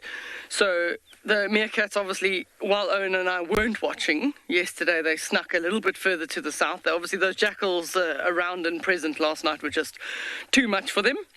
So they moved to another section of burrows. And we see that it is still the same four that we saw yesterday. So when family found out that I was going to be on Safari Live and friends, I start getting all these little WhatsApp messages of, hey, can you show me this? Can you show me this? I get a whole list. So these ones are specifically for my little niece. Her name's Megan. Meerkat's one of her favorites. She sent me a message last night saying, Auntie, please can you show me more meerkats? So she's definitely a fan. But if you're a fan, click your likes and carry on following. And also ask your questions on #WildEarth. These guys are just busy doing some housekeeping this morning. And probably still keeping an eye out in case there's any jackal that are still around. But we haven't seen any, so they should be good to go. It's warming up quite nicely now. They'll probably start heading out scurrying, looking for those little scorpion holes to see what they can dig up for the morning. Look left, look right. So while they're busy cleaning in the burrows, they're constantly talking to each other. There's sort of constant chirping, whoever's on sentry. It's almost like a reassurance type of a chirp that he just says, don't worry, I've still got it, I'm still on duty. But we were talking a little bit about it yesterday. As soon as the group starts getting quite small, like this, it's quite difficult for them to balance sentry duty as well as food. And very often that makes them more vulnerable to predators because each one is just got to find enough food for themselves, but also try and look out for the rest. And sometimes we had one group that was 14, and by the time they dwindled down, I think it actually became the Horsa group that landed up. Now there's sort of 3 or 4 of them left. And meerkats is also, it's difficult to keep up with the days of their lives. They keep chopping and changing as to who wants to live where. So one day you have a group of 14, the next day 5 of them have left, or a wild one rocks up, like what's happened with the rock stars. And then the dynamics changes. So having our 3 groups of meerkats relatively close to each other is actually quite an interesting thing because we're with them daily to actually see those changes in the dynamics. If it's just a wild environment, we wouldn't know what's happened over the last time frame with these guys. But in Afrikaans, known as a stokstaart, which is a stick tail, and that's, you can see they use their tail pretty much like a tripod to balance on. Every now and again they get a little bit tired, like that one, and they just sit down, as long as they can see what's going on around them.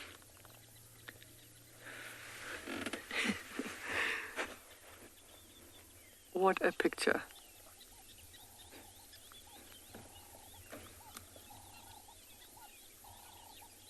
Like he's posing. You can actually see there's quite a lot of activity in the background there behind the meerkat in a beautiful shepherd's tree. One of those trees that we call one of the protected trees. And you can see that a sociable weaver's nest has actually got too large for that tree, and a section has actually fallen down onto the ground. You can see the weavers still coming in and out. Sometimes the sunlight catches on their wings.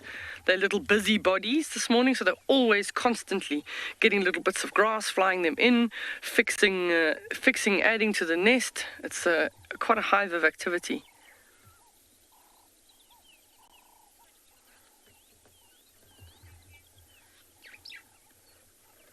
Absolutely beautiful morning. We're going to move on, see what we can find next.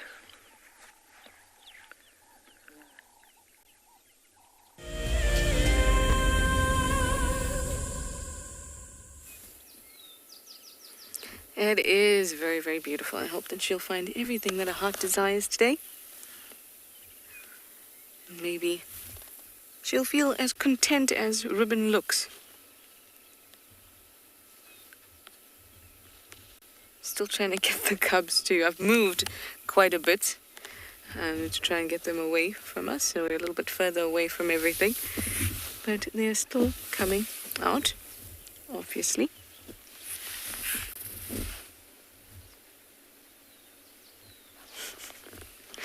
But the birds are chirping. Everything's very nice and peaceful, and it's just slightly raining.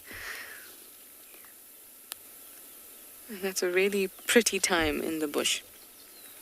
If we have a look here at this round leaf teak,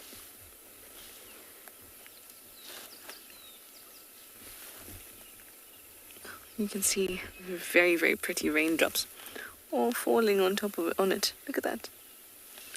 I love when the bush looks like this because it looks like tiny little lights all around because of the way that it's reflecting the few slivers of sunlight that we're managing to get. Oh yay, somebody has emerged from under the vehicle.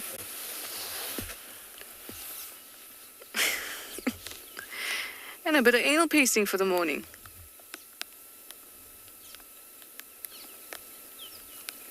Yeah, just lovely. At least they're out from under the vehicle. I must be boring, and Wendy must be boring now. Hopefully they'll start playing around and we can have some fun here at the den with them.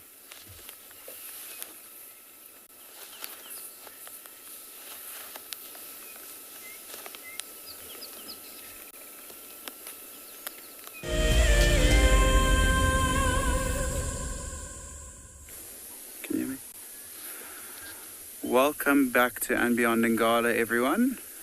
Beacon and myself got very wet. There was a quick little burst of rain, but if you look around you can see the sun is out and it's started to clear up really nicely for us.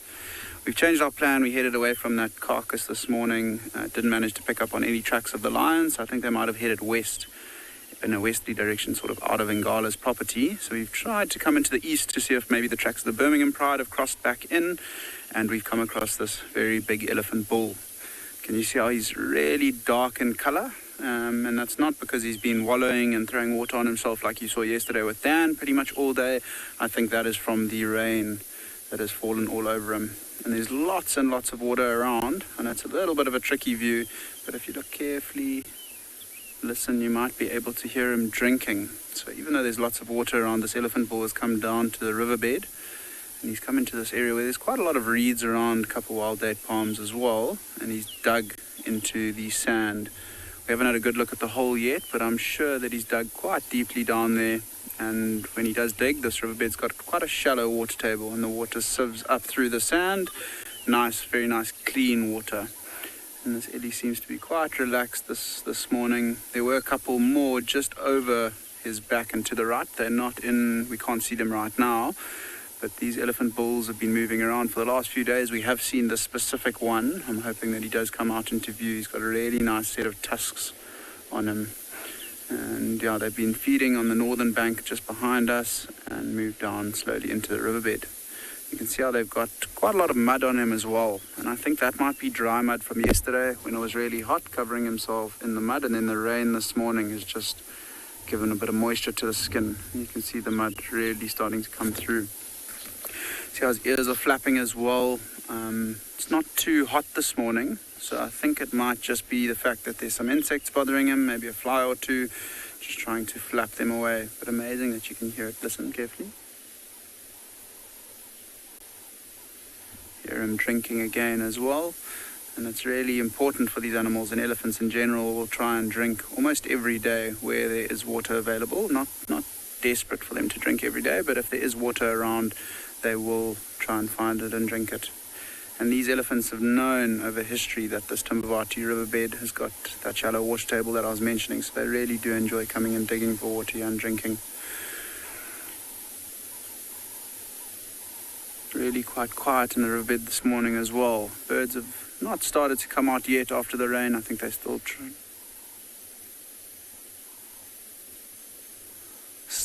The bird's still trying to dry off a little bit, but while this elephant continues to drink here, hopefully he's going to move out for us into a clearer view.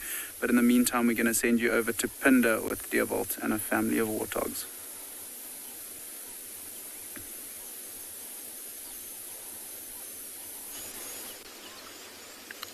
We are still having a look at that watering hole in the back there.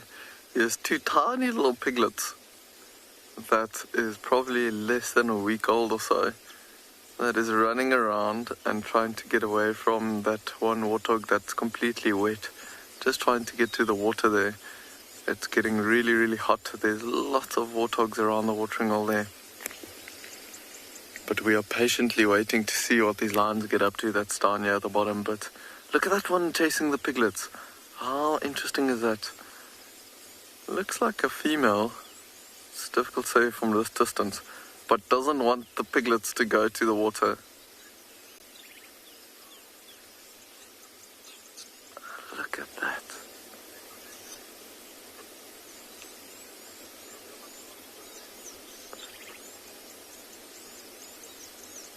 Oh, and the poor piglets just wants to get to some water or maybe to their mother. And there's some woolly neck stalks there in between the warthogs as well, also coming for some water. And there comes a herd of wildebeest walking in one straight line to the water as well. All the animals coming to the water before it gets too hot a little bit later.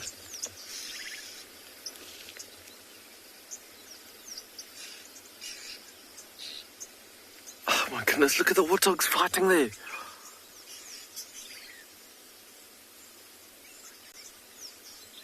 Wow. I think everyone's temperaments are a little bit high at the moment, with there being so little water around and there only being a little bit of muddy patches also for the warthogs to wallow in.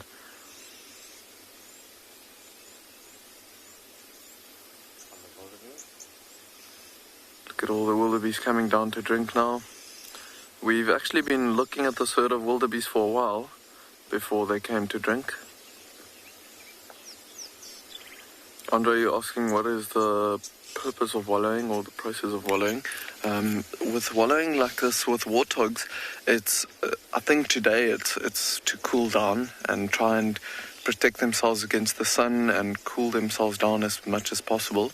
But it also removes ticks and other parasites and acts as a barrier for biting insects and parasites also. And you might find that these warthogs will, after making themselves or covering themselves in mud, they'll go and find a big rock or something. Let's see, there's actually a rock there and some pieces of wood there close to the watering hole, that they'll go and rub that mud off, and that'll take the ticks and so off of them.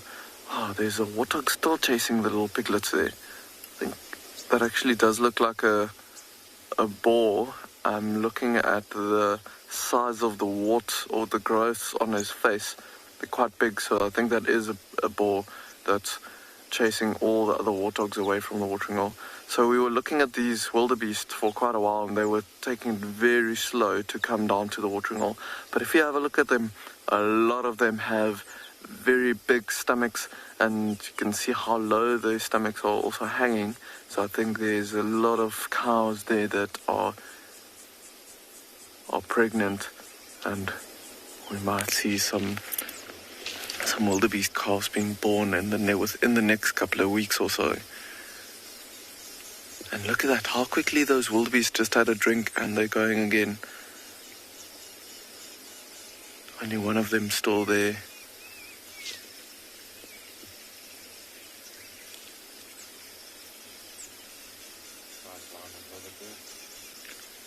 Yeah, the wildebeest starting to walk in their little line there on the game trail that they've probably been walking for years and years,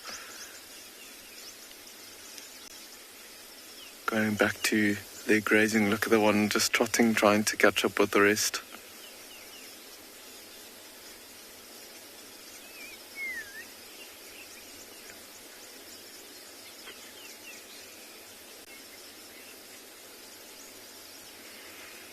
But for now, I think we are gonna just stand by here now, and there's these lions that we've got just out of shot. They are still keeping an eye on all the animals around. We're hoping that we get lucky.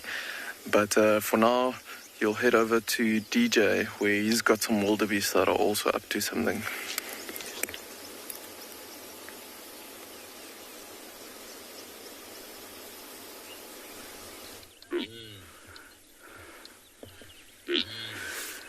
So, welcome back to Twalu. We've also got a group of wildebeest here, but they've been milling around, so indecisive. There's this beautiful camel thorn tree behind us that has the perfect shade, and they were underneath there, then they were out, then they were underneath, then they were out.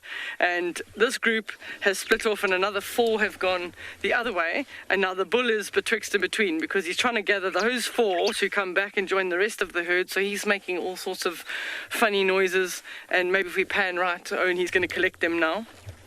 They're not paying attention, they're not wanting to be part of the group. He's trying to keep everybody together. It's one territorial bull of the 5 there, he's the one that's just popped out on the left-hand side. But he's called them, he's trying to herd them and say, hey, we're actually going this way. The group is moving this way. And, oh, we've got a little bit of argy-bargy on the left here. If you go to the ones on the road, there's a little bit, the little guy's getting picked on. You can see, they're obviously, oh, shame. So those, the youngsters with the different shaped horns, there's sort of 3 in the middle, they're about 10 months old. So their mothers would be pregnant already, and literally it is any day now that the wildebeest calf should be born. If I have a look at this group, there are definitely 1 or 2 females that are rather large, so ready to drop.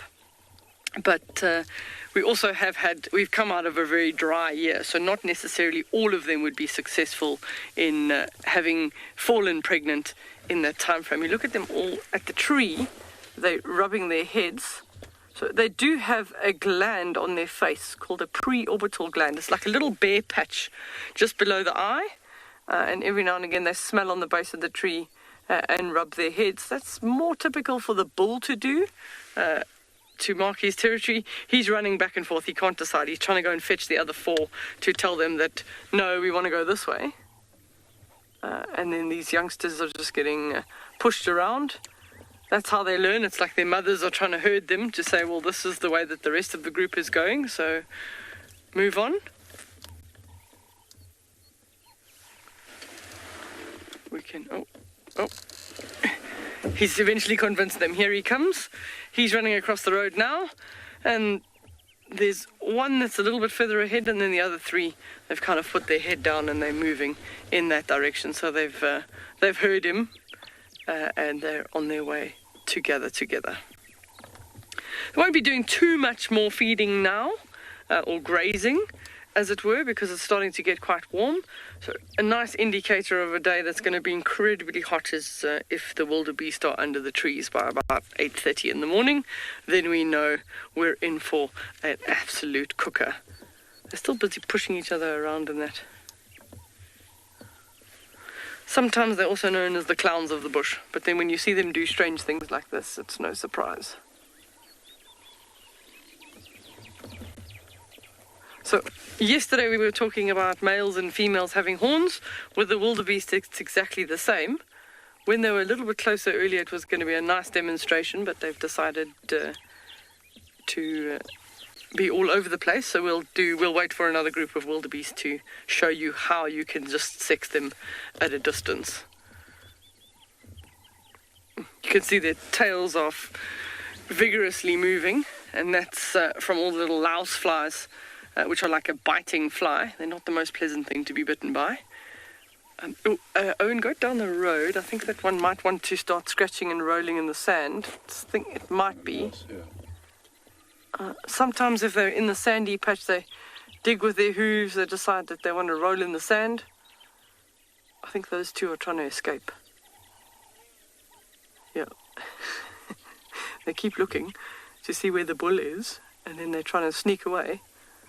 So outside of the breeding season, then the females can be away from the males, and the males will be territorial on their own. So sometimes you'll find just groups of females, no territorial male. Sometimes you'll find a territorial male just by himself, and he'll be defending his territory. And then as soon as the females move in, he's trying to keep them all with him within his territory, obviously, because now if they're ready to calve within a short time frame, by next sort of couple of months, they'd be ready for breeding again. So will they be successful? They can have a calf every year. Oh, he's got them all running now, so he's got them all going in the right direction. Good job.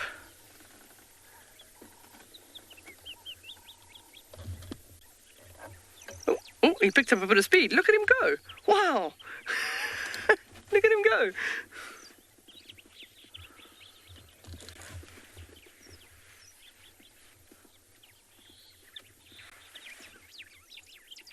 Somebody's got some energy. Somebody ate their jungle oats for breakfast.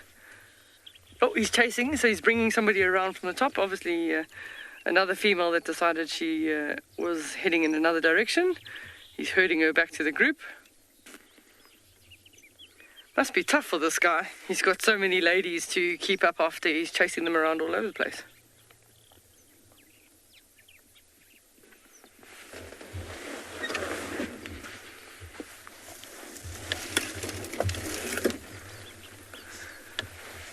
So while they move off into that area,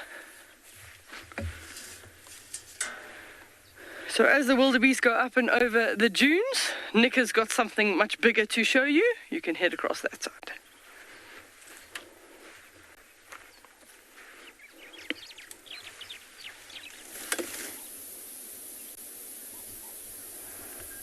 So welcome back to And Beyond Ngale, everyone. And we have stuck around with this elephant. He has now moved from the left-hand side of the road and the river to the right-hand side, so we still don't have an excellent view of him.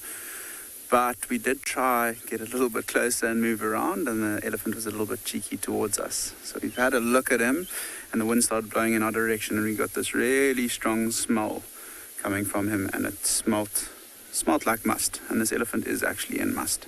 So as we tried to edge past him, he was not having any of that, and he pushed us right backwards. And we don't want to push him too much this morning, because when he is in must, they do become a little bit irritated. They don't like any animals or vehicles coming too close to them. They tend to chase them away. Quite interesting to see him in must with a couple of other bulls that are around, a couple of smaller bulls, in fact. And that's super important for those younger bulls to learn when a large elephant like this one does come into must, that they should not push him around or not get too playful with him. He's moved across to some of the reeds on the right-hand side, and if you listen carefully, you can hear his trunk carefully breaking off some of the reeds and feeding. And he's still quite chilled. As soon as we've given him a bit of space, that's when he has been a bit more relaxed with us. And when these elephant bulls do come into must, especially a large bull like this one, he might come into must for a period of maybe a month, 2 months at the age that he's at. As they get older, their state of must tends to extend for longer periods. And this is hugely important for elephants and breeding elephants in this area. A cow will only be receptive to a bull if he is in must, and that's just when his testosterone levels are a little bit heightened or elevated, and that's when he will be able to breed with females. So given the fact that he is in must, there's a good chance that at a later stage today, or if he does pick up on any signs of a herd, he might get a scent of some females moving past, he might hear them, he might even see them. He'll more than likely head towards that herd to investigate, to see if any females are in estrus and are ready to mate. I'm just going to move a little bit forward here quickly. Could be interesting to see how he reacts to us. He does look like he's got enough space on the other side of this wild date palm, but we'll just see his reaction. Yeah, he seems to be moving to the right-hand side. So we'll just sneak up here behind this bush and see if we can get a nice view of him.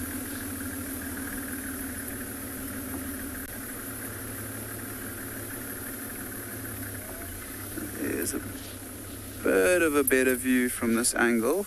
See how he's turning his head immediately towards us though. Seems to be quite relaxed for now, but we'll just keep a close eye on him. If he does start moving towards us, we might just move away. Don't want to be too far in his space this morning. You can see just starting to pop through the reeds there are those beautiful tusks of him. He's got a really nice set of tusks on him. Oh, here he comes. It's been a bit of a game of cat and mouse this morning with him. We try and get a nice view of him, and then he starts to push us away a little bit. And it's not only vehicles that elephant bulls in must will get irritated with. Pretty much anything. Spur fowls, francolins, impala, anything that's around he'll chase. And now BK, if you zoom in on his back legs, it was a little bit difficult to pick up on earlier because he is so wet from the rain. But you can see how that fluid is running down his back legs. Oh, and then he's dropping some dung as well whilst moving. And that liquid pours out of his penis sheath and then dribbles down his leg. And the easiest way to pick up on that is obviously to look and see if his legs are a little bit wet. However, this morning, that whole leg is wet from the rain. So it's not as easy to pick up on the fact that he was in must. And then what BK and myself smelt was actually what got our attention towards that. Starting to move, sending you over to Juma for a quick link.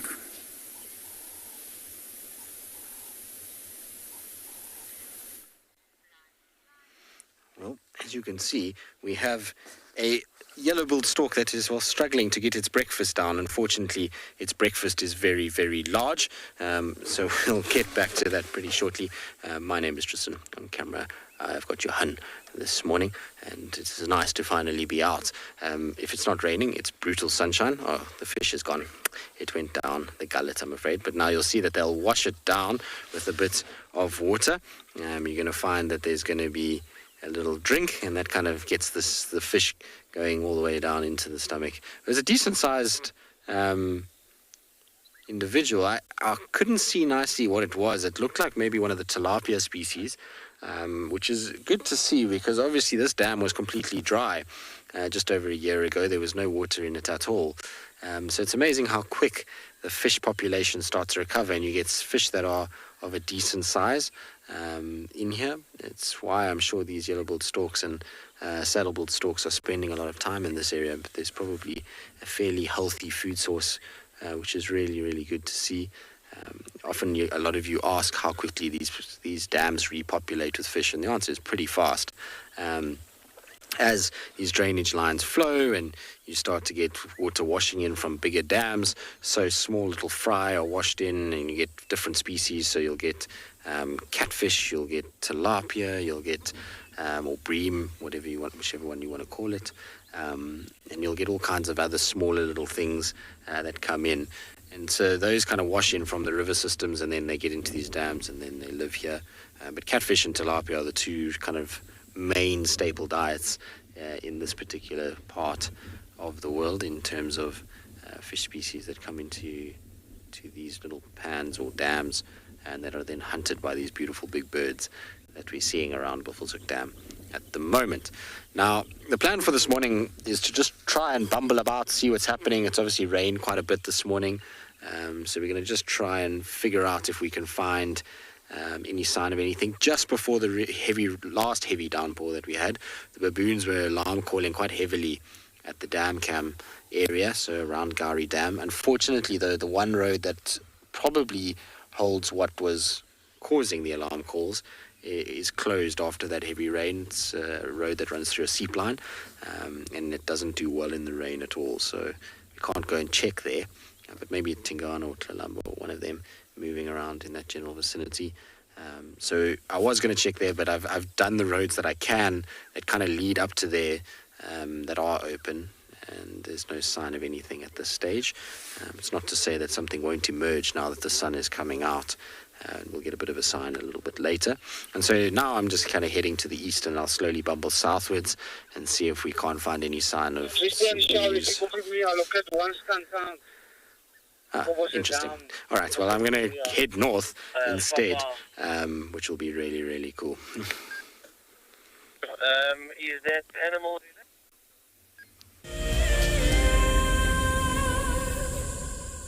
Join us around the fire as we have our very first Wild Earth Explorers Fireside Chat. And what that means is that if you are an explorer, we're inviting you to come and join us so we can chat about the greatest highlights of 2020. We will be chatting about our favorite characters and what they have been up to during the course of this year. And if you would like to join us, head over to our Explorers page and subscribe. Don't miss out. This Fireside Chat will be on the 13th of December at 7:30 p.m. Central African Time, straight after Sunset Safari. Join our Explorers program so we can keep on sharing nature with the world. For a monthly subscription, you will have the opportunity to win fantastic Wild Earth expeditions, have access to an animal identification app, receive weekly highlights from our shows, and much more. All the money will go to keeping these live safaris on air, which in turn connects a global population with nature. Hello everyone, my name is Trishala and I am a naturalist and safari guide here in Djuma Game Reserve in the Sabi Sands in South Africa. I think that the information that we provide, and most importantly the questions that you ask, give both you and I a really good idea of what's going on. My friend Fernando here, he's a flat-necked chameleon and I love them. They're just these gems that you manage to find in the bush. Catch up with the guides daily here on Wild Earth. Have you been watching Wild Earth and dreamt of being right there on safari with one of the guides? Well, now you can. Wild Earth is offering you a chance to buy a ticket to dream. You or a friend can hop on board a live Wild Earth show and join our guide on safari. The ticket is redeemable at any of our locations, anytime in the future. Only a limited number of tickets are available, so don't wait. Get your ticket now and start dreaming. Terms and conditions apply.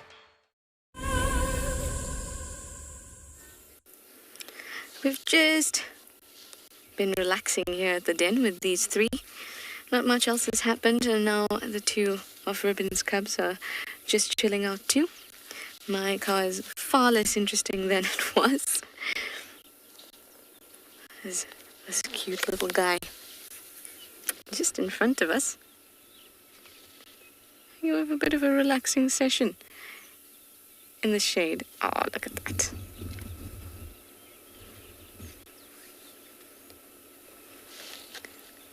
Very, very cute.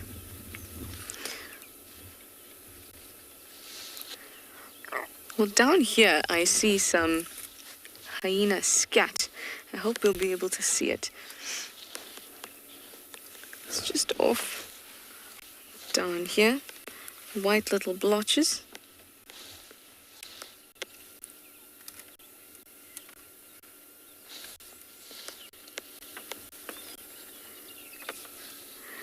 It's so white it's reflecting the sunlight. And then we have some carcass beetle. Looks like a bit of a carcass beetle. Crawling about on it. And I wanted to show it to you because we don't often spend time with scat, especially when Steve's not around, the scat man. But you can see that's very white, and that speaks to just how strong their digestive system is, because all their bones that they consume,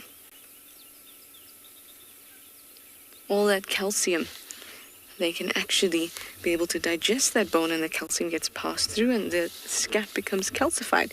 When it's fresh, it's brown, and then as it gets exposed to the air, it hardens. Like this. The only thing that they're not able to digest is hair. Everything else is definitely not going to waste.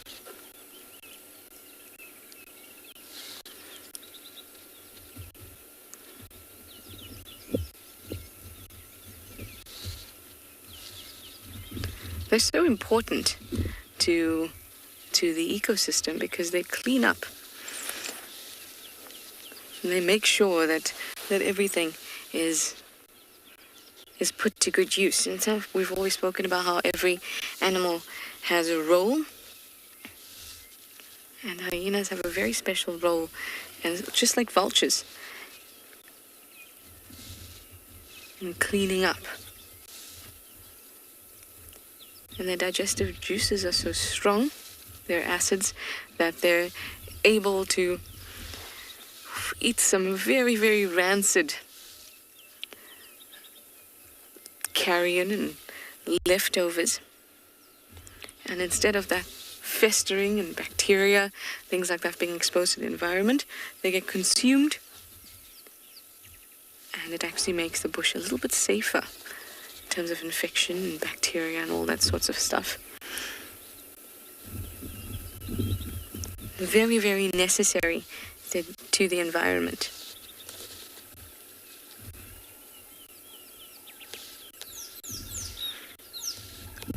The sun's popping out quite nicely now, so everyone's going to get a little bit drier. They smell very much like wet dog. And when they were coming past the vehicle, you could see just how wet their fur is. The young ones obviously more so because they've got a little bit longer fur than the adults do. And quite shaggy and fluffy.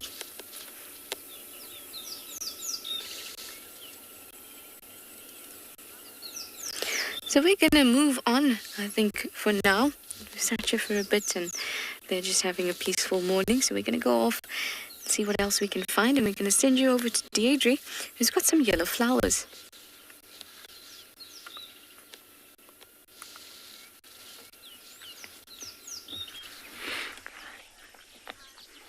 So we finally found an Eland Bean with some flowers.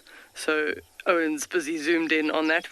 Beautiful, beautiful flowers. Very, very limited scent, but that bright yellow color will attract mostly sort of insects and flies.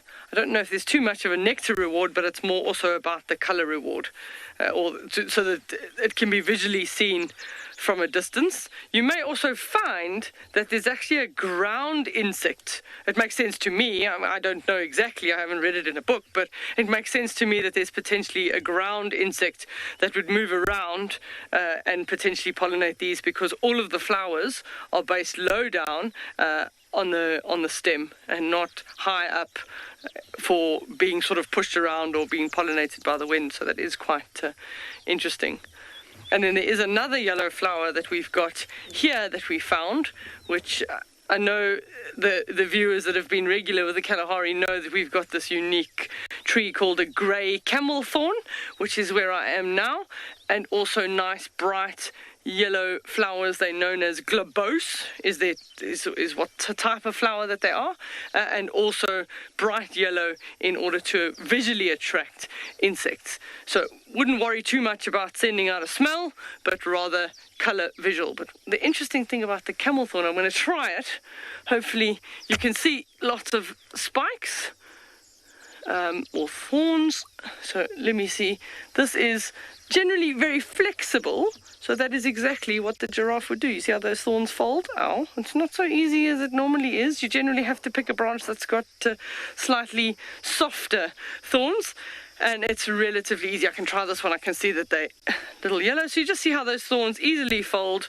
My hands are fine, but very flexy thorns. And generally, if you start as a browser, if I was a giraffe, Dan tried to be a bit of a giraffe yesterday, so I'm not going to eat these. They're definitely not going to be palatable to my taste. But if you're a browser and you come along here and you start feeding and feeding and feeding, so that tree feels like it's being attacked, and it starts increasing the chemical compounds in the leaves, which we know as tannins, and start making themselves taste quite bitter.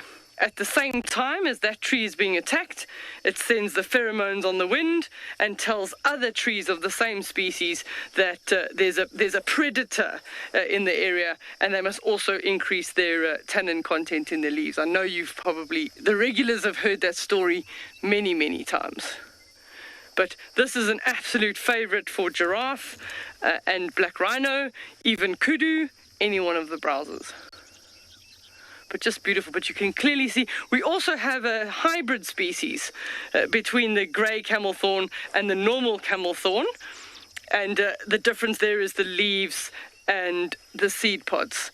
We're going to send you over to Dierwald that does actually have an animal. He's got a rhino, but whether it's black or white, I don't know. We'll send you there.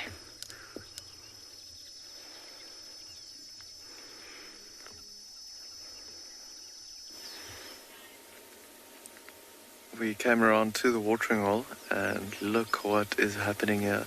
Look at these two young white rhino bulls coming, and just everyone making way for them to come have a drink. How incredible is that?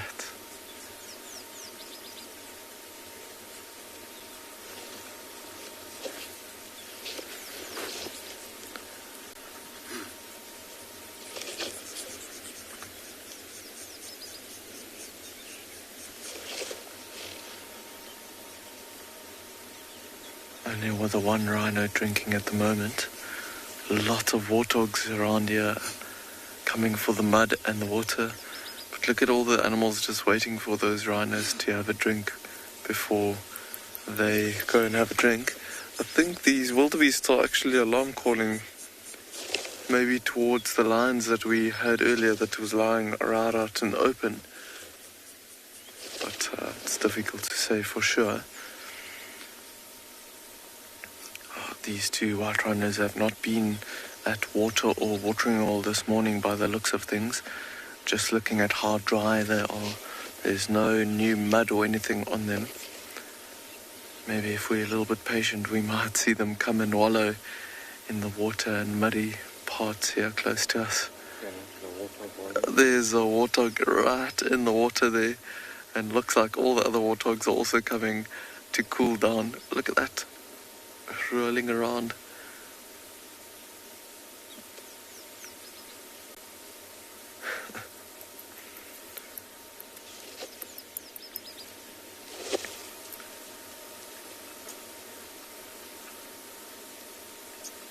Warthog is really enjoying this muddy patch that's down here at the bottom. The water is not very deep. You can see how deep the warthog is lying in there. See, trying to cover as much of its body as possible.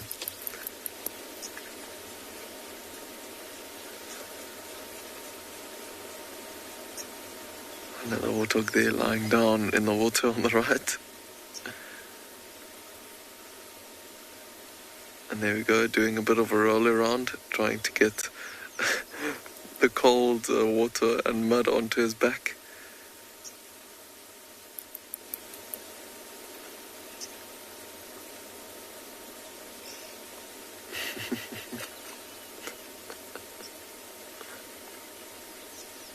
Nothing looks quite as satisfying as a warthog covering his whole body with mud.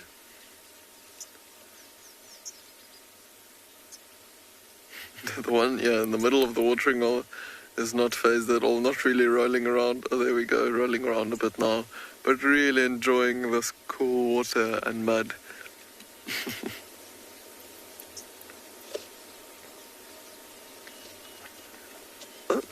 The tail's up and moving a little bit away. So any change in the wind or any funny sounds around this watering hole, all the animals will be a little bit nervous. I can even every now and then see some red-breasted swallows coming in for a gulp of water as well. You might see them come across every now and then. Oh, that one's nice and muddy now. Might have had enough.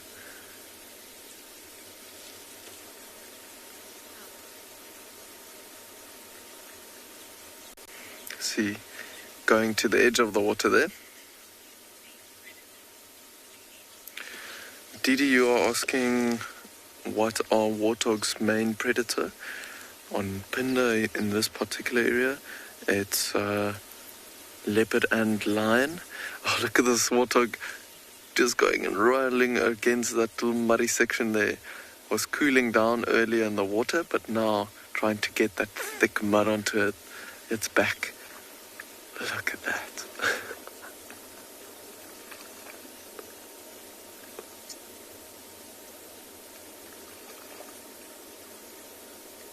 Rubbing his bum into the mud as well. Let's see how he's like using the little bit of like a wall there to rub up against it as well and get the sand and dirt stuck onto his wet body.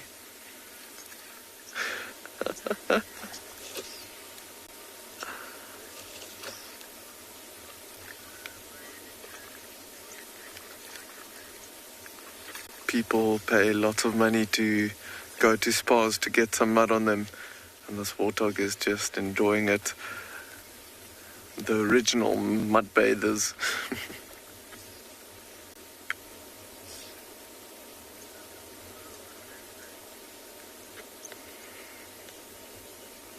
Let's see if that other warthog there in the back was just maybe waiting for these to move off a little bit. There, she's also going into the water. I wonder if these white rhinos are also keen to come to this watering hole to down at the bottom where there's some mud to wallow. I think we're going to stick around and keep an eye on them and see if they do. But for now, you'll be going to neck with a bird on a kill.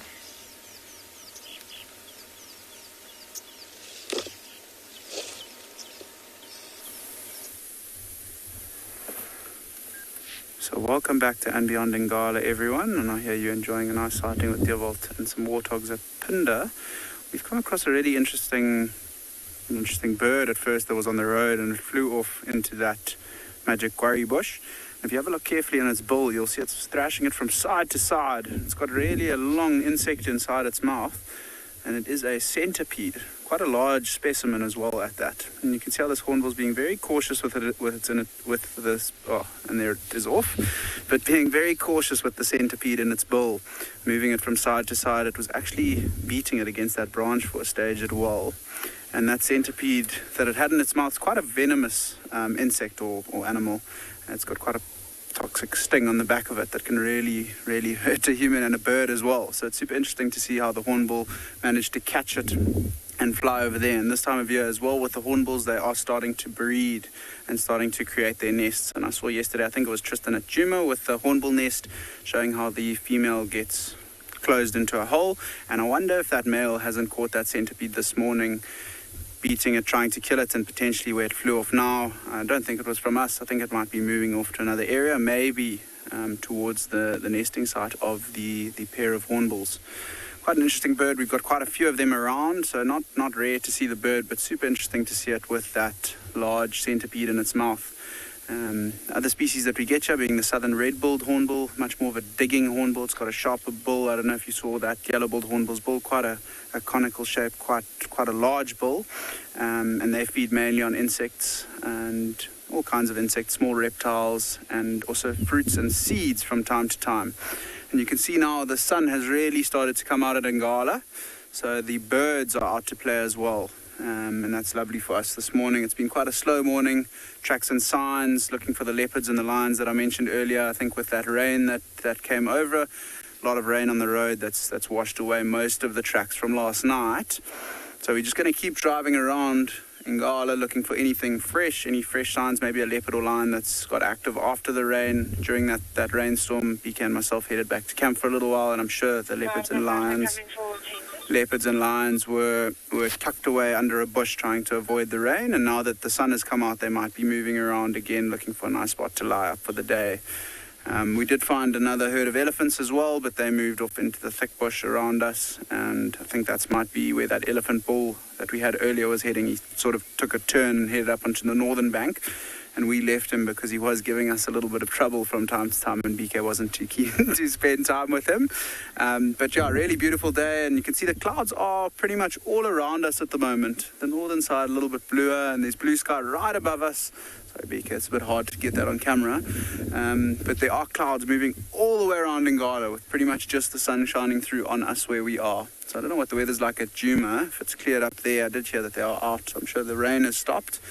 But really starting to become quite a beautiful day, and I'm sure it's going to heat up quite a lot today. It might even become rather humid with this cloud cover around and the fact that there was rain.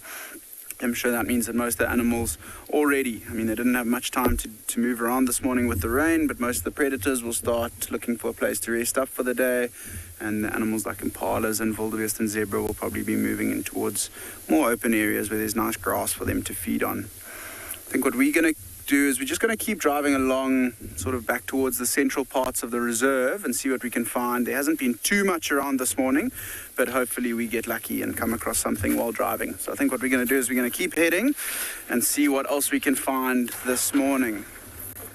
The area we're in now, there's quite a nice little drainage line just in front of us that I think we might just check up in a northerly direction. Maybe if we're very lucky, tracks of a leopard crossing, which would be ideal. We can maybe then see where the leopard's gone and try and follow it. There's a female leopard that lives in this area who has a youngster, and she is about 2 years old now, just under 2 years old.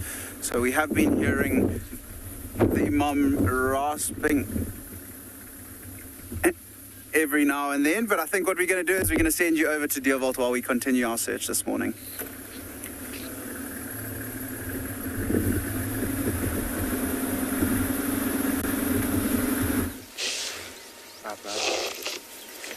There's a warthog that's now come out of nowhere that's just come to have another drink while all the animals have moved away. We were hoping that those rhinos were going to wallow, but I think it's two young bulls and they were trying to cover some distance. They're close to a big dung midden, so maybe trying to get away from the area close to another big dominant bull. Let's see, this looks like a female warthog here that's now just having a drink on the other side there. But let's see, it doesn't look like she's been at the watering hole or at any water recently. So after having a drink there, look how she's sitting on her knees, on her front knees there to get to the water. Let's see if she comes down towards the muddy patch here at the bottom and wallows as well. Really enjoying the water there.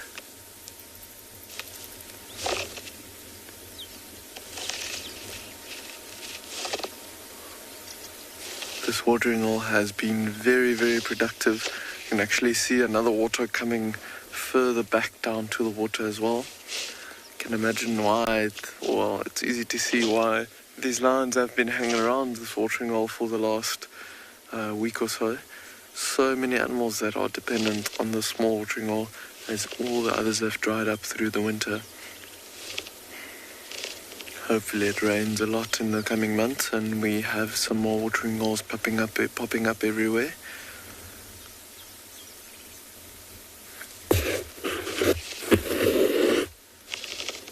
And all the animals, I think, trying to come and have a drink and wallow before it gets too hot, and then it becomes a little bit too hot for them to come to the water. There's some zebras on the way to the watering hole as well. We see the small herds of wildebeest and zebras coming and having a drink, not all at once, but slowly but surely, like making their way to the water as the others leave.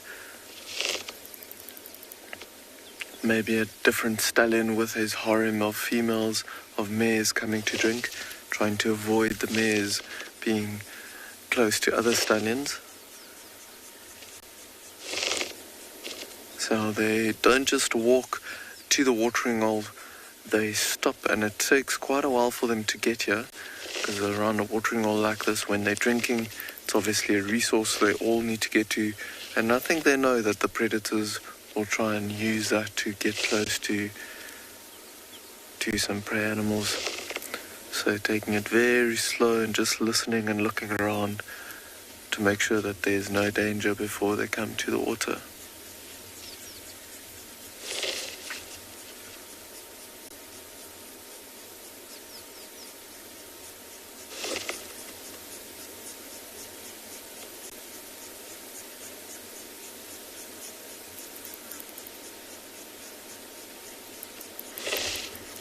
There's now a second warthog that's also come to join at the watering hole. It looks like a boar.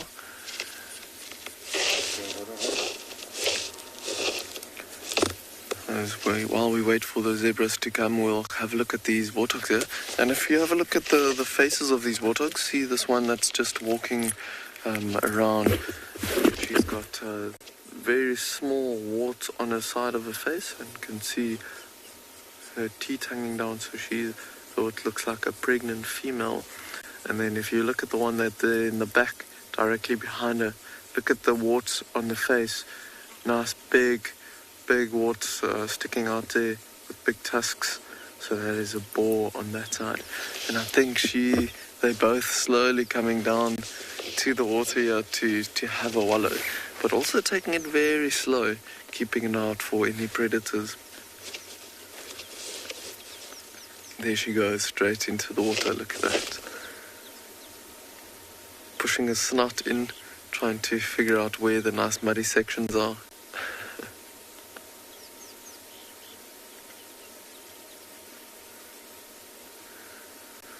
A little bit nervous. Not too keen to roll around. Just listening for a moment.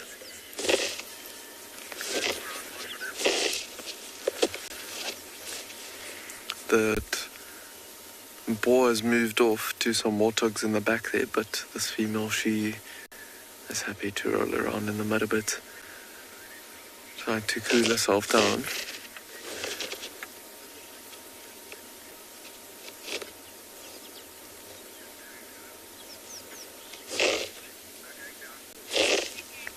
But for now, I think we might stick around for a little bit longer. See if we can maybe get a view of those lions again. It seems like they've moved off a bit.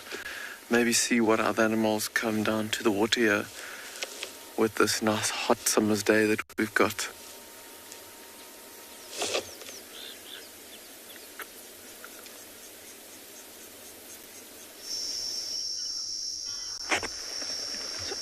back at Tswalu Kalahari. We've just said that the wildebeest only like to sleep under the trees at 8:30 if it's going to be a hot day, and this I say gemsbok or oryx has decided that 8 o'clock he's already ready to have his midday nap. So he was standing there a couple of minutes and looking around. It's you'd think with much larger trees around, why wouldn't you choose that, and why would you choose this little tiny little bush that's providing a bit of shade? He's put himself there so that he can constantly watch for predators, but often under the large camel thorn trees there's actually it's like a type of a tick called a tampan, and as soon as the animals lie down there, then the tampans crawl up and all over them. So they often would prefer to actually just lie right next to a little either a three thorn or a grevia, and there's enough shade there. He's happy in the shade and he can just glance around. He's in a nice open area, so unlikely that a predator could catch him by surprise. And a gemsbok is one of those animals, because they can't afford to use too much energy in the heat of the day, that actually tend to stand their ground more than choosing to run. So a predator would get relatively close to a gemsbok before it actually made the choice to run away. It would obviously stand up if it saw a predator to be ready to run. Lying down and waiting for the predator to pounce on you would be a bit silly, but they'll stand up, face the danger, and then at a certain point make the decision, okay, I need to move, because that movement costs energy also in the heat, which they can't necessarily afford to lose. So they often will stand and wait and only move off at the last minute. I mean, I'm feeling it quite now. I mean, it was supposed to only be like 14 degrees this morning, but I think it's already at least double that at the moment. We're probably close to 28, 30 degrees by now. So he'll spend the majority of the day there in the shade, and late afternoon, when it starts getting a little bit cooler, he'll start going out grazing. So he'll be a territorial bull in this area. We did pass a herd with some females and youngsters, but they decided to go up and over the dune, so out of the visual of the camera. So they were within his area, and there are some youngsters around at the moment, which is also quite nice. Hopefully we can find you one of those. See, also just moving his ears every now and again. That'll also be those louse flies that are painful. Even with us, if we get bitten by one of those louse flies, it's incredibly painful. It leaves a nice little red welt if you don't get them off you in the meantime. So our plan is to carry on down the Dune Street and follow up. We have got an update. We're hoping to get to the area. It's still a little bit of driving time to get to the area to have an update. We're going to keep it a secret, because I don't know if we're going to get there on time. But we're definitely going to start heading south to see if we can get.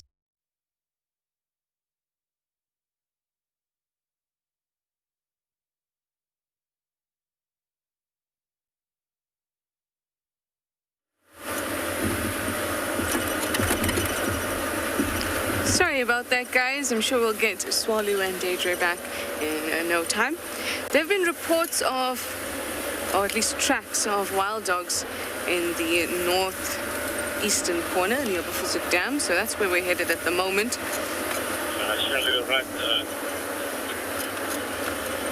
Hopefully we'll get lucky there. I think we'll keep our pulls towards the dam.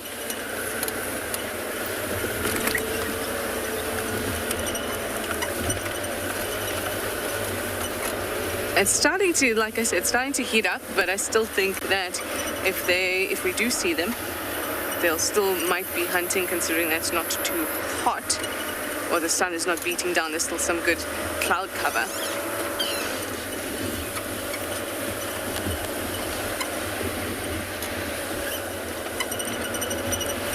And I haven't seen any tracks for them on the side, so I'm hoping that they're kind of sitting at Buffelshoek Dam.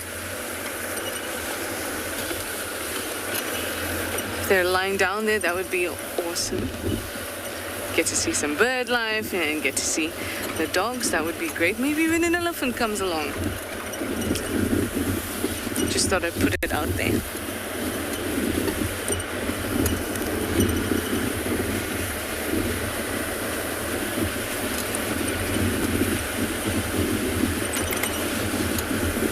And the hippos. Don't forget the hippos. I always like this road. This is Hippo Pools Road. It's to the east of Buffelshoek Dam, southeast of Buffelshoek Dam. But you get quite a nice reveal as we drive. So look in patches of shade towards Buffelshoek Dam. So we're almost there.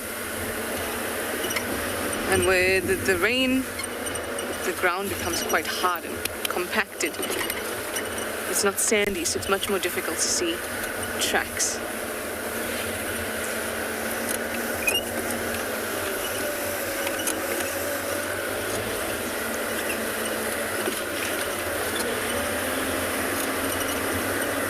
We are almost at the reveal for the dam.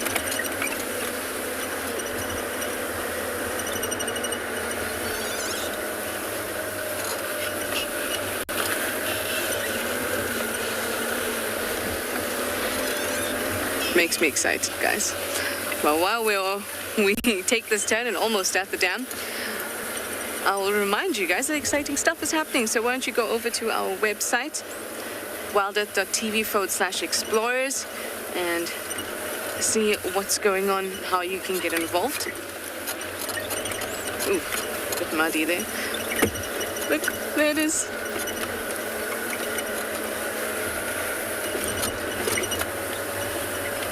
Let's look carefully. So come around this corner and then the dam is right there. I think it's wonderful.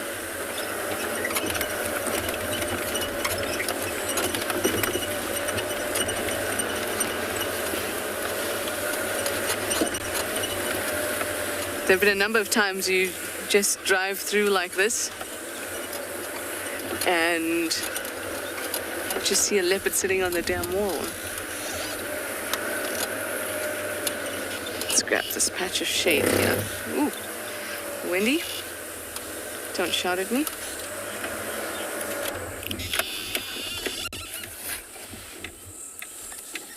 Very nice. We're going to pull out the binoculars to have a look, see if we see any dogs sitting in the shade. We have a really nice yellow bull stalks on this dead tree. 2 of them. Remember when we first saw them, it was just one, and we spoke about how they're usually found in pairs, but they can be found singly. Obviously, this one has found its pair.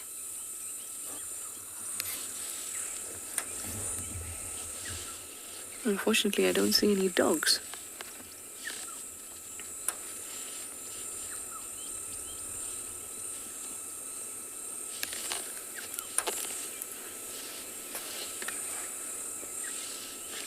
I'm just going to drive over onto the dam wall and around and see if we pick up on anything. But I'll send you over to Deer Vault in the meantime. He's got some zebra grazing.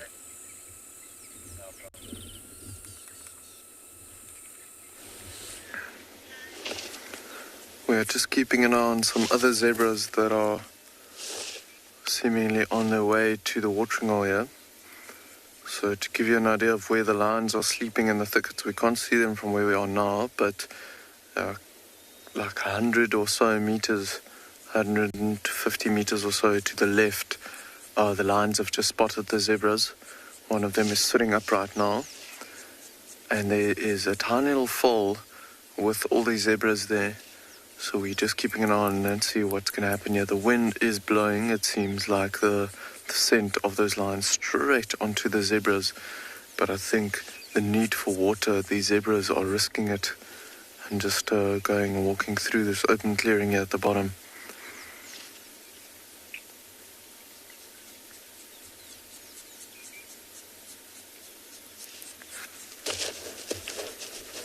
So the zebras just stop every now and then to look and listen.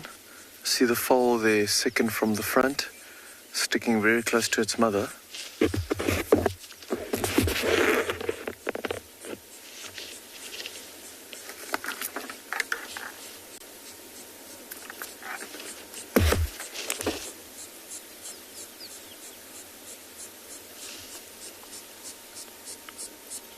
The lion is still sitting upright, but her ears are down.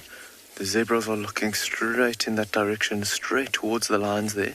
I'm sure they can smell them with this breeze blowing over over the lion's shoulders straight towards the zebras. Not in their favor at all.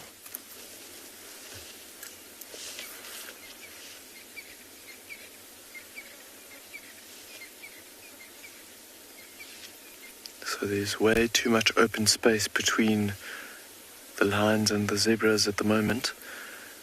They will never be able to catch the zebras at this distance. They need the zebras to come much, much closer.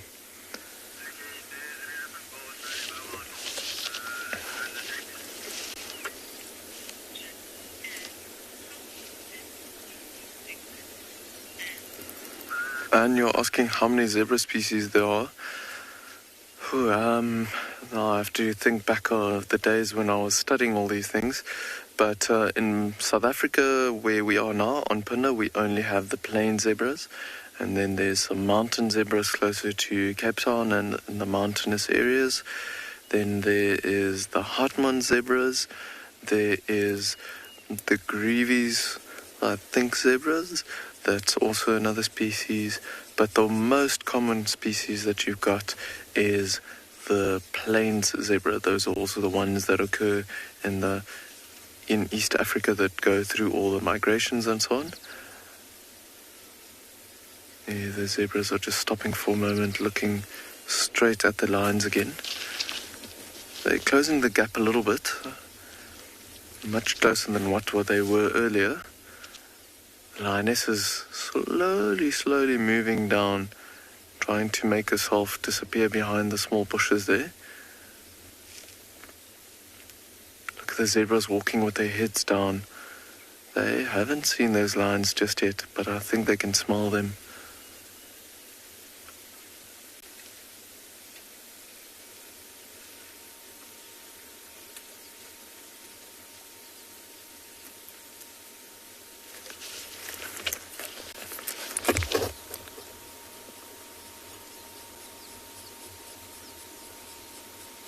Looks like the lioness is poising, ready to go.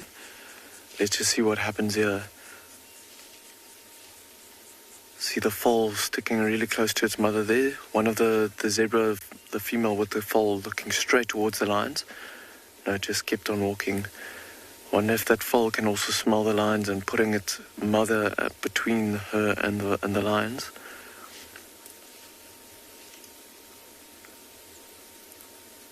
Let's see what this lioness does. Keep still poised to go. Still too much of an open clearing, I think, between her and the zebras.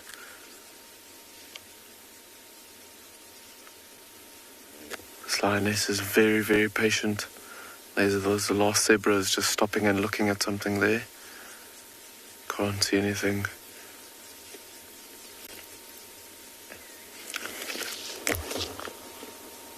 Lioness is just looking in this direction now towards the zebra still, but picking her ears up a little bit.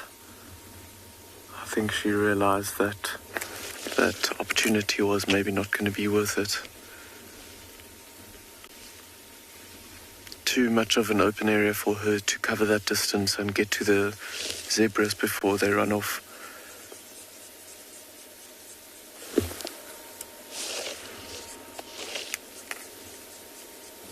Yeah, I think the jig is up and that lioness has lost interest. You can see her ears and the way that she's looking at these zebras.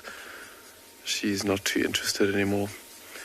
But while we have been looking at these zebras and lions, behind us there's actually a giraffe that's busy drinking and probably wondering what we are looking at. Let's see if we can come around And we'll see, there's actually a whole journey of giraffe and even some buffalo on their way to the watering hole here as well. But look at this, there's a giraffe bull drinking right here next to us. Everything's happening.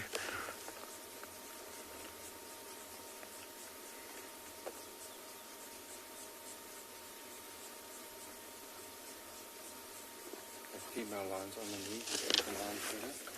Oh yeah, the lioness is on the move. She's actually trotting. I'm going to go back to the lion just to keep an eye on them. She just picked up the pace a little bit and she's right out in the open now.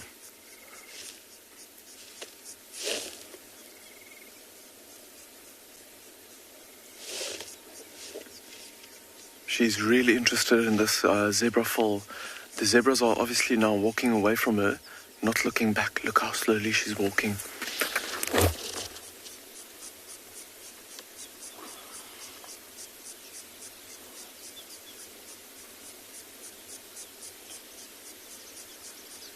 So she stops every now and then, waiting for the zebras to keep on going, keeping her head nice and low.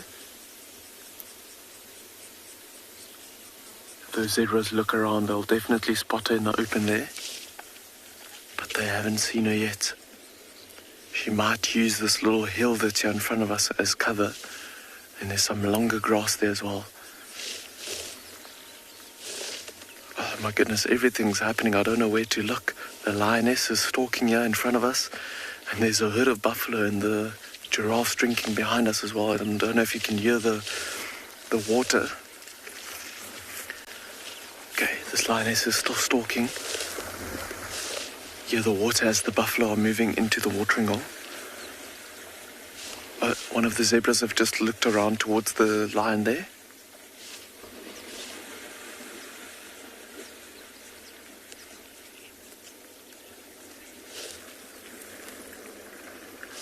Corny, you asking if the young zebra will be able to outrun the lion. If there's an adequate amount of distance between them, the lion won't be able to keep her pace up for that long. But if the lion can get close enough, that young zebra might be a little bit too slow. So if the lion can get close enough, then we might have a hunt on our hands here.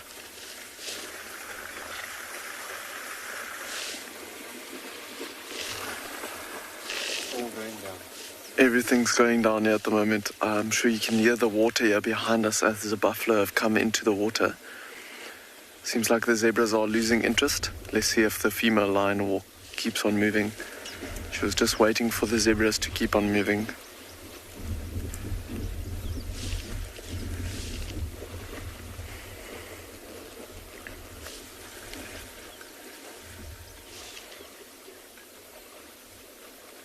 This lioness is super patient, waiting for the right moment.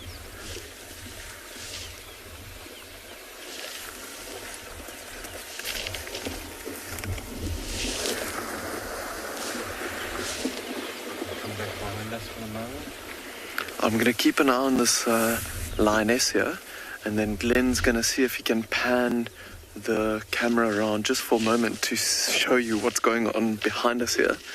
So I'm going to keep on looking towards the lioness there and keep an eye on them. But look at this herd of buffalo that is absolutely enjoying the water. Once this lioness starts stalking again, then we'll come back onto her. But she's just standing still for now. Look at the tiny buffalo calf that's here in the water as well, with the red-billed oxpecker just flying off of it. Doesn't even have proper horns yet. You can just see the little horns starting to grow there.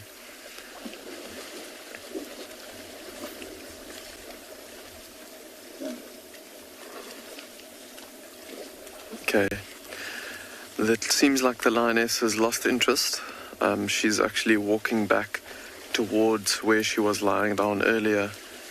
I think she realized that the chances of her trying to catch one of these zebras is very, very low. The zebras have all spotted her as well, so she's walking back right out in the open. But I think let's stick with these buffalo and just watch them enjoy their bath midday bath here, or actually still early morning, isn't it?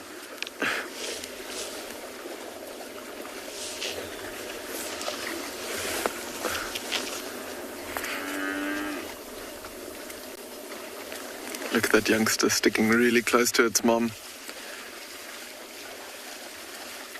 There's a big bull coming here to drink. And have a look at the coloration of this bull's horns. He's been scratching himself. Look at that. Oh my goodness.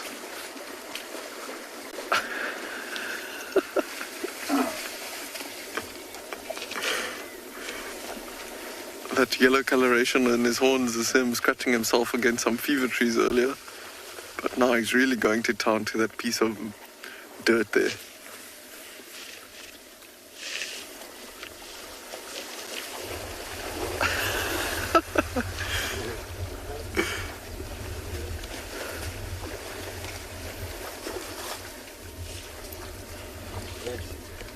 How amazing is this?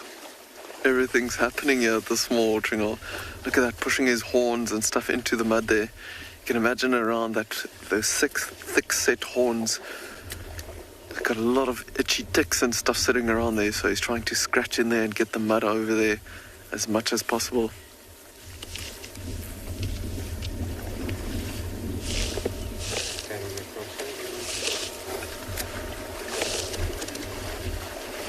The whole herd is basically in the water. The giraffes are patiently waiting for their turn to come have a drink.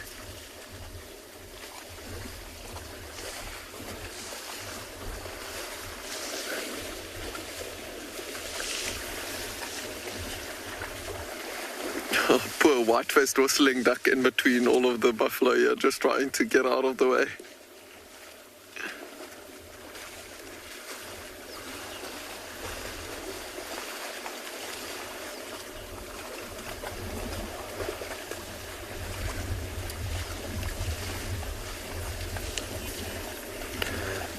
But for now, I think Glenn and I are gonna just sit here and enjoy all the mud wallowing that's happening here and keep an eye on these giraffes and see if they want to come down for a drink.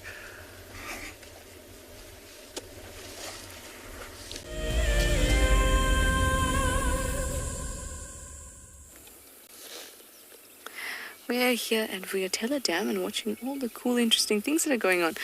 Lots of terrapins, and there's one of those really big dragonflies, those emperors, flying about.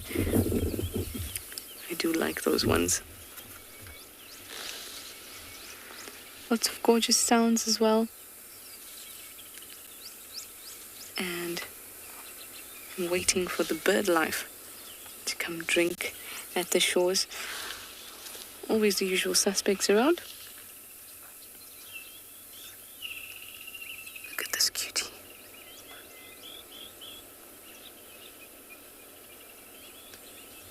Hello, dear student.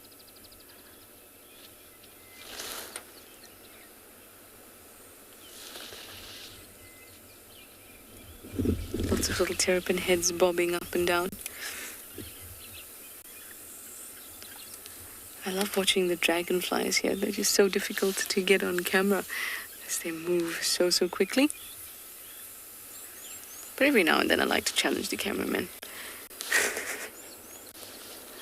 What do you think, Theo?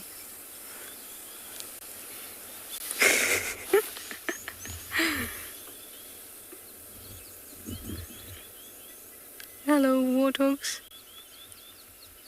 Oh, look at that. Put the nose in the water. Half of it, half of the nose. It's so cute.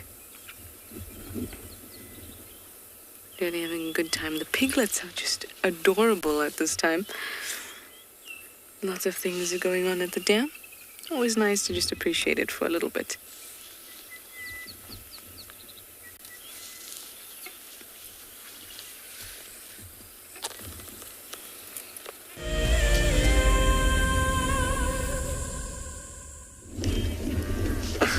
We are still watching these buffalo, and look at this big giraffe bull coming down to the water now. A bit more confident than the other. Look at all the buffalo looking up at the giraffe.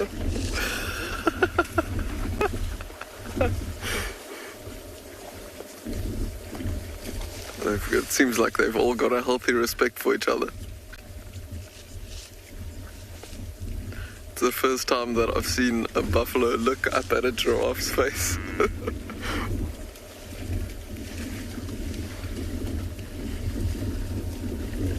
Seeing these buffalo enjoy this water makes me so happy.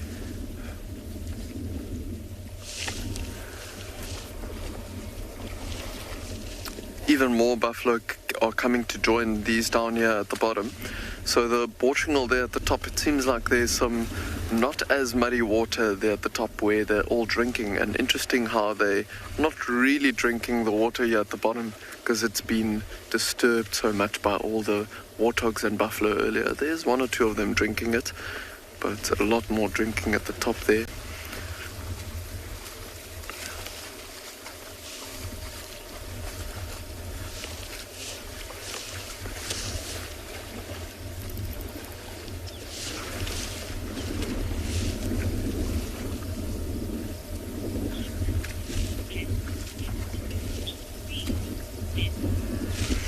That you're saying what a gorgeous scene. It absolutely is.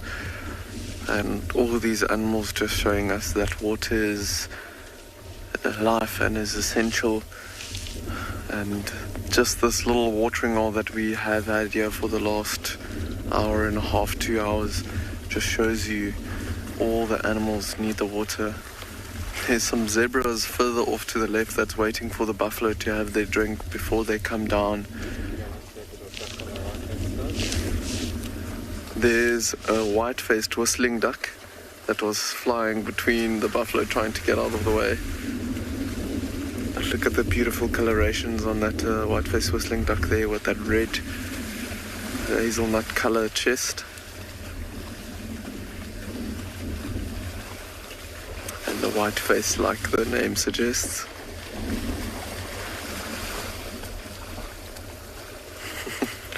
He was having such a pleasant day, having this watering hole to himself and some warthogs earlier.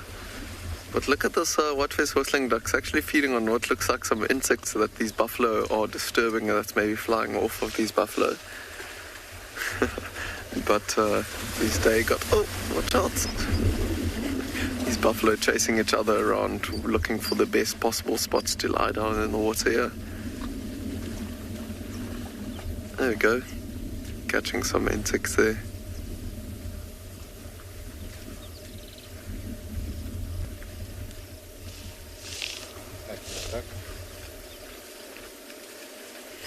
Can see the young buffaloes are standing on the edge of the water, and it's all old cows and bulls that are almost inside the water there.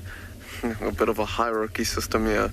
You get to the best spots in the deepest part of the water to lie down.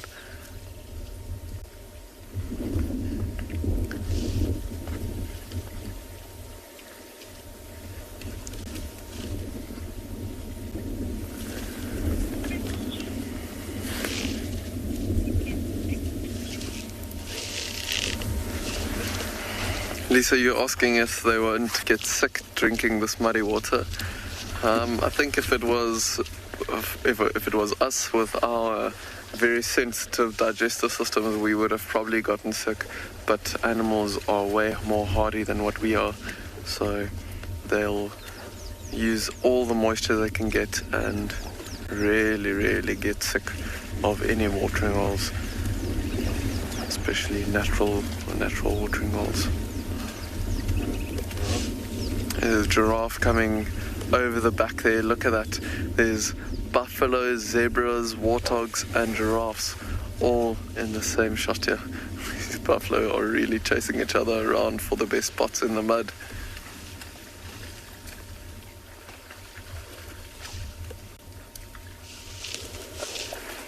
That giraffe standing there in the back looks like a young bull. Still got a bit of black tufts of fur on top of the horns there, but you can see how nice and thick the horns are.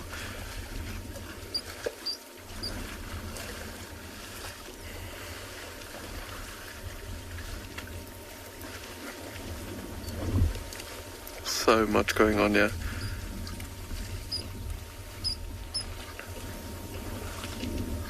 That giraffe, I think, has decided it's time to come for a drink. Can't wait any longer.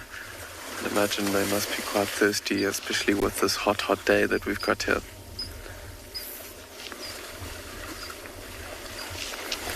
Just having a look now, it seems like it's about 36 degrees Celsius here at the moment, and that's all before 9 o'clock in the morning.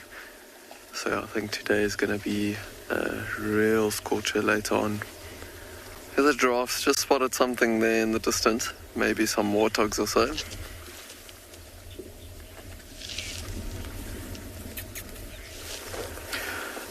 Silas, I think the giraffe have a healthy respect for buffalo, because I think they know that they are quite big animals and they are quite powerful, so I think that's why they are not coming closer just yet. So I think they've got a healthy respect for them, like most of the animals do. But if there was like a rhino or an elephant, then the buffalo might move away.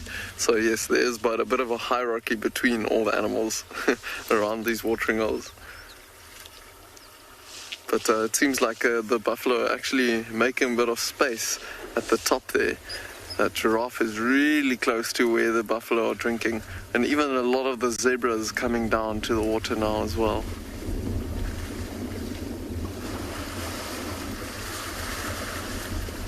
I think these buffalo are slowly but surely climbing out of the water. You can see more and more of them moving off to the right hand side. But I think this is going to be their spot for this nice hot spot now. There's a big bull that's just standing in the middle of the watering hole. Yeah, he's got a bit of yellow on his horns there. Also from maybe rubbing those horns against some fever trees with the yellow dust on them, trying to get to the itchy parts around his horns. There's even some Egyptian geese that's come to join everyone here around the watering hole.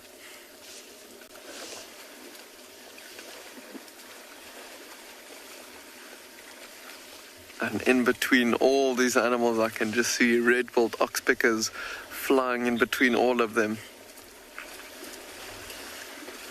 But for now, I think we are going to stick around this watering hole here and enjoy this whole scene that's going on here. But for now, we'll send you to Trishala with her impalas.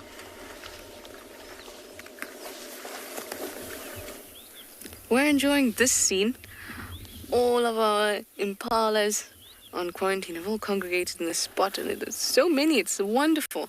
They've also got our wildebeest in the background with their calves. Everybody is just having a good day, especially now they're probably dried up a little bit and not soaking like they were.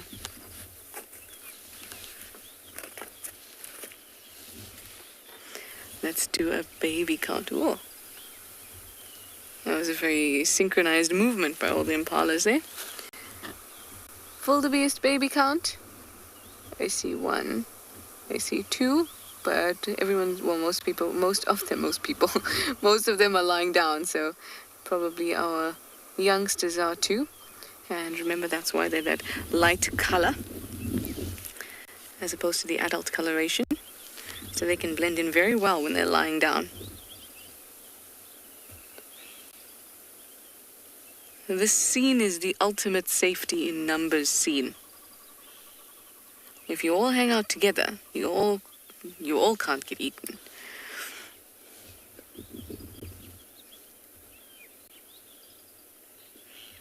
Just try and make sure that you're somewhere towards the middle of the herd. It also means more eyes and ears.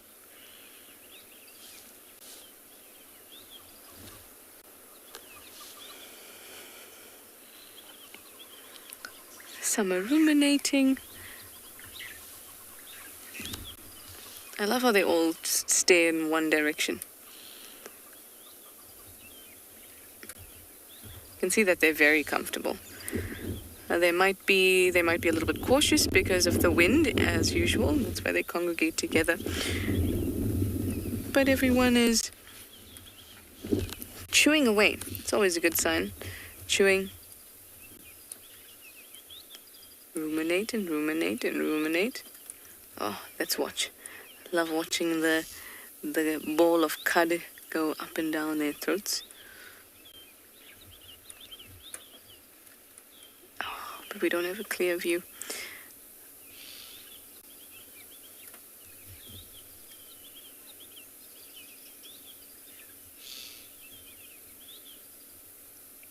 This one's looking very, very pensive. Should I eat another cud ball, shouldn't I? This one's definitely chewing the cud along. You'll be able to see it swallow and then throw up another ball. I don't know why, but it always amuses me. It keeps me very entertained when I watch them ruminating. Down it goes. And up it comes. Ooh, ooh, look at that. It's like magic.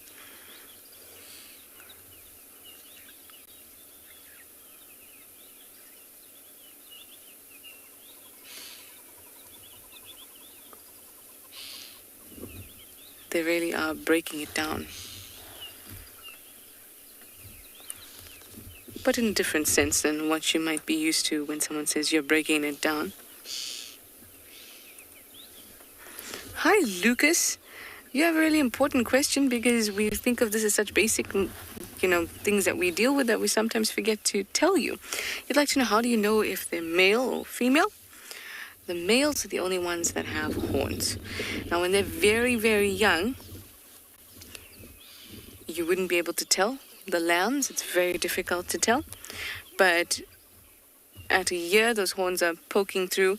Let me see if I can find one that's about from last year's lot. I can't see one from last year's lot. There's one sitting down here. It's about 2.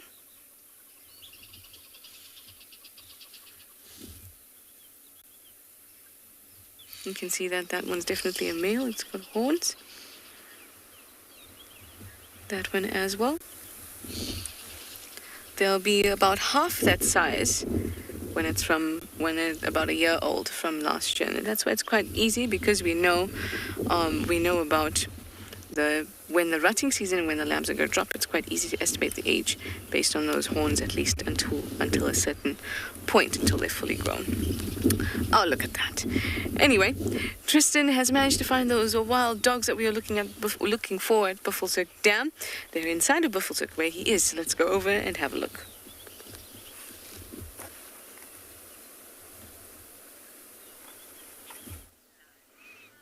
Well, I mean, it wasn't me that found anything. We were up in Buffelshoek actually looking for a cheetah. There was a brief visual of this male cheetah that unfortunately is quite shy. So we were busy scratching around for him, and then the dogs popped out. So it wasn't so much that we were looking for the dogs. And like I say, it wasn't actually even us that found them. We just got into the sighting, which is cool. What are you No, you guys stop it. That's naughty. Now, generally, I don't interfere, but they're eating a plastic pipe, so I'm going to just stop them from doing that quickly, because that's not good for them at all. There's pipes that run through here that feed the camps, and so we just want to stop them from chewing on pipes. Like I say, not good for their tummies at all. Come, you lot, leave the pipe alone. Leave it. Stop it. Yes, you two are naughty. No, the pipe is not for you. So unfortunately what happens is, because it's for water, ellies dig them up, and then these guys and hyenas and the likes start to come and mess around with it. So we're just going to drive over the pipe so that they do not come and mess around with it anymore. It's naughty, and like I say, it's not good for them at all. Normally we don't interfere, and obviously don't like moving them away from things, but ultimately it's for their own safety and their own health to stop them from doing these kinds of things. So sometimes you've got to distract them a bit, and once they feel like they've got friends, they'll go do something else. No, don't come back here again. There's a whole pipe that's running the whole length here, so I'm in a losing battle. This one is already sniffing around. Don't bite the pipe, leave the pipe. So basically, like I say, this runs from a drainage section where there is water and a borehole to the camp itself. Now, a lot of these are old redundant pipes, and as soon as the Ellies pull them up, we collect them and get rid of them. But what we don't want is them chewing it. All right, now it sounds like there's something exciting happening at Pinder, so let's quickly send you across to them.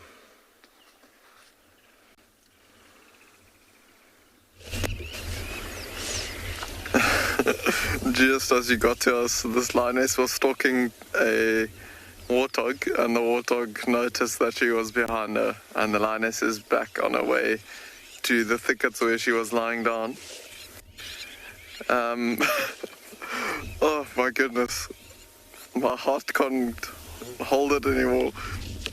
But the warthog, unfortunately, as soon as the lioness got within 40 or 30 meters from the warthog, the warthog knew that she was there, and I think it was the wind that blew her scent onto the warthog that gave it away. Now she's just walking back to the thickets where she's going to go lie down, I think. Wow, oh my goodness. And as we are looking at this, you can see the two sub-adult, or it looks like there's actually two cubs there. Let's quickly have a look. Yeah, two cubs of this female coming towards her now.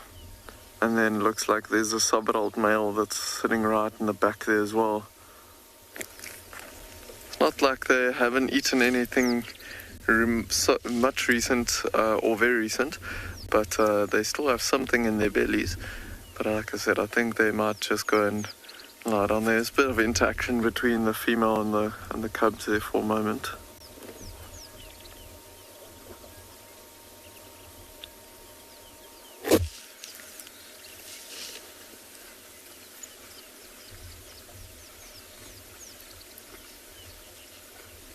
See the youngsters just rubbing up against their mother.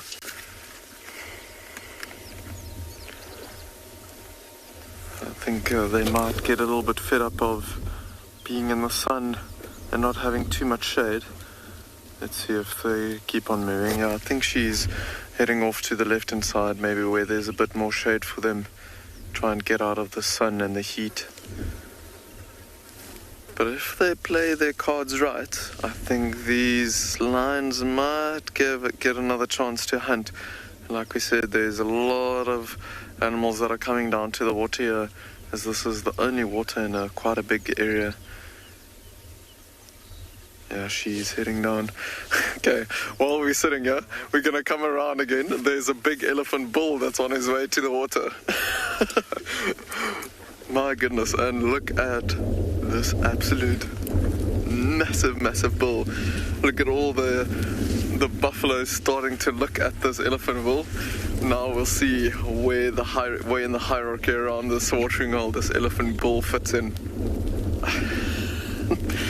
Look at the buffalo already making space for him. Big one-tusk bull. Going straight to the water there. Oh, look at that. Water looks pretty muddy on that side to me.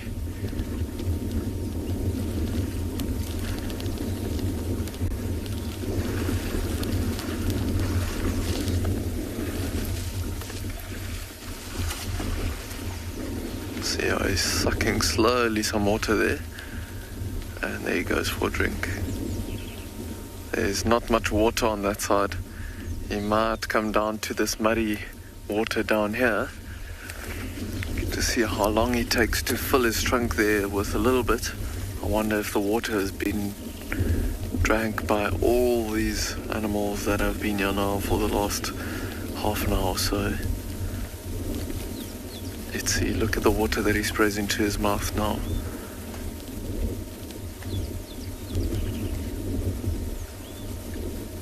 Yeah, there's not much.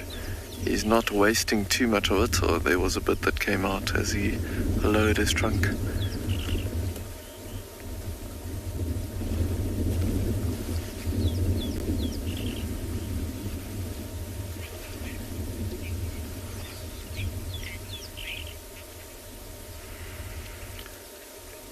Yeah, this elephant bull is keeping on drinking. I think we're going to stick around and see if he maybe comes and throws some mud and stuff onto himself.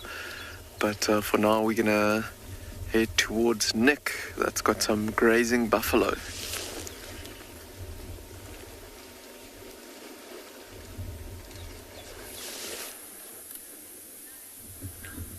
So welcome back to And Beyond Ngala, everyone, and look at this beautiful herd of buffalo that we have managed to find this morning.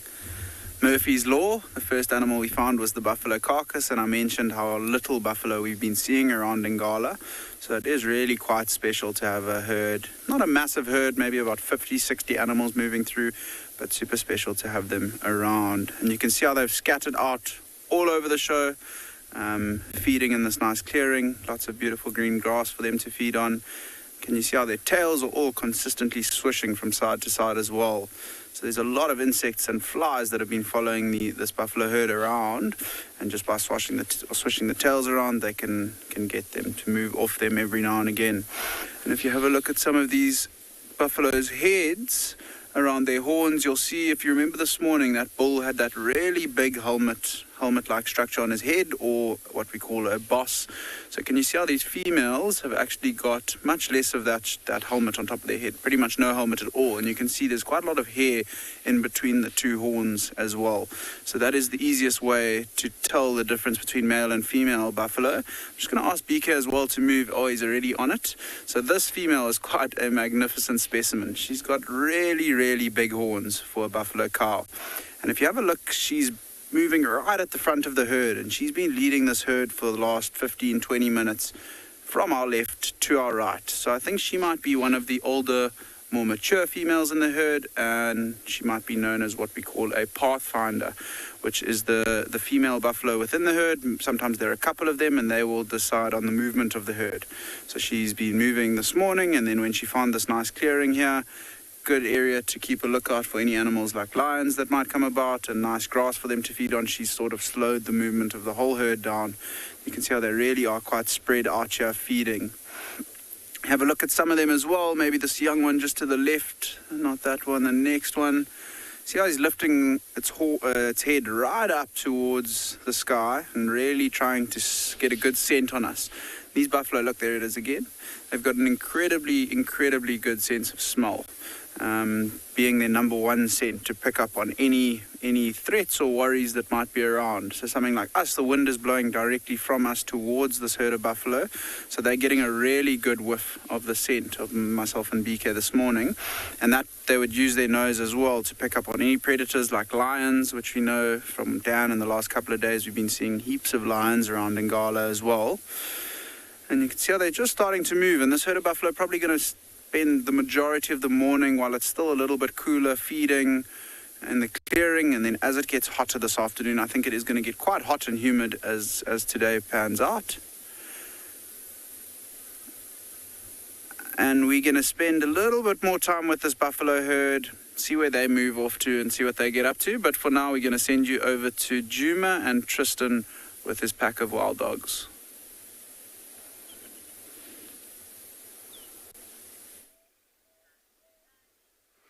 Right, well, while they spend time with the buffalo, as you can see, we're still with the dogs. It's the Pungwe pack for those of you that are interested, and the ones that I didn't tell earlier.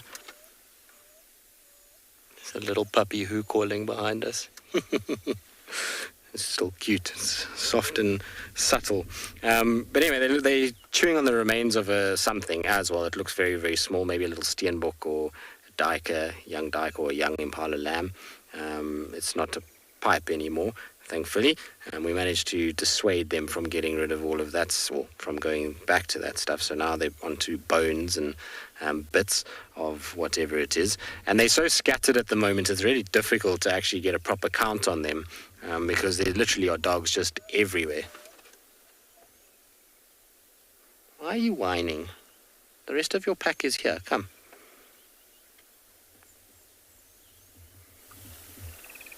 There's one of the dogs that's whining slightly. There's a whole bunch of the adults are starting to arrive back as well. So here was puppies coupled with, I think it was about 2 or 3 adults at first, but the rest of the pack is slowly arriving now.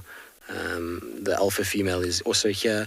It seems like it's a pretty complete count at this stage. It seems like all dogs are around.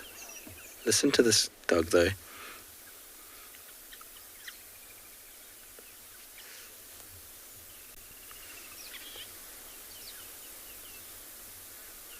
It's getting harder and harder to tell the puppies apart from the adults these days. They're growing so fast.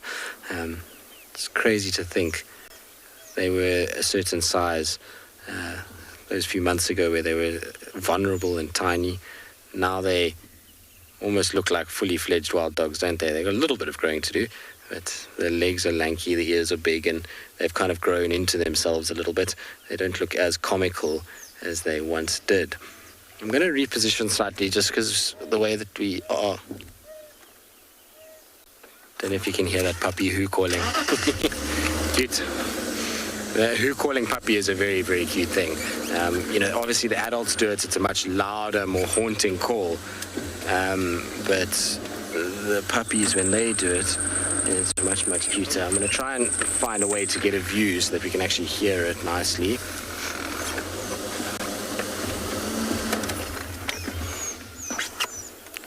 Shame, here comes the one that's badly injured. So this one is not pretty at all. For those of you that are sensitive, do not look at the leg. The leg has got all kinds of damage to it. There's even a few bones that are sticking out, which is not great. Now, unfortunately, with wild dogs, this is very much a common thread. Dogs constantly have these limps. There's very seldom a wild dog pack where you're not going to find an individual that's limping and hurting and sore. Now, this particular injury is quite brutal, but what will eventually happen is that foot will eventually become useless, and it will either basically rot and fall off, or the bones are going to reset slightly and it's going to be almost clubfoot and kind of swollen and a little bit like what you see with the evoker. It shouldn't affect its ability to move.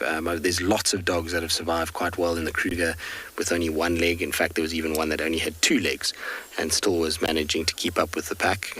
So as much as it looks bad, they still are able to function.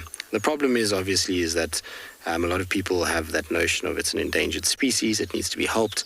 But when you look at this, the darting of this animal could potentially cause a separation of its pack. It shouldn't, but it can happen where the pack moves off and this little one struggles to find its pack again, being very, very small. It would. And with an injury like that, it would pretty much stand no chance of survival. The other alternative that you could do is you could get this dog and you could put it into a rehabilitation program or center. But for me, that is not the greatest idea. What you're doing is you're removing it from its pack completely. You're then placing it in a very small cage because in order for that foot to heal and be operated on, either they can fix it, which means it's going to be put in a little cage where it can hardly run or turn or anything because it's not going to be able to put weight on that, or they're going to amputate, and then that dog has got to live a life of captivity until it's old enough to be re-released again, which again, for an animal that runs and moves and covers such huge distances, for me, a life of captivity is almost a worse punishment in many respects. And so the only other option then is to euthanize it and rather give it a chance in nature, as brutal as it might seem, to come right and survive and then be able to, still be a functioning member of wild dog society. What's interesting is that this dog has been like this now for over a month. And it's surviving. So as much as it's probably painful and it's tender, eventually the body will start to kind of figure a way to deal with it. So like I say, either it rots off and the foot falls off, or it's going to start to heal and you'll get granulation of the skin and the bone will just join in a very ugly way, which won't be so nice. So we'll just have to wait and see. There's not really much that can be done about it at this stage, as difficult as that may sound to a lot of people.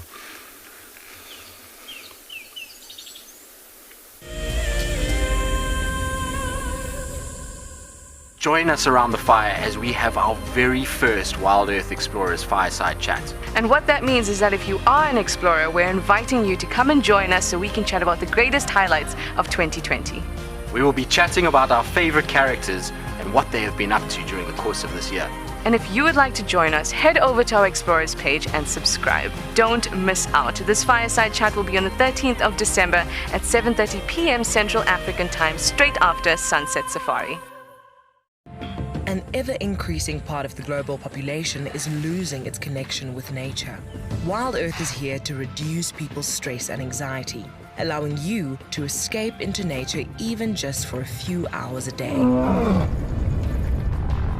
However, Wild Earth is expensive to run, and we need help from you to keep this ship going. Wild Earth Explorers gives you the opportunity to be part of a program that supports the sharing of nature with the world.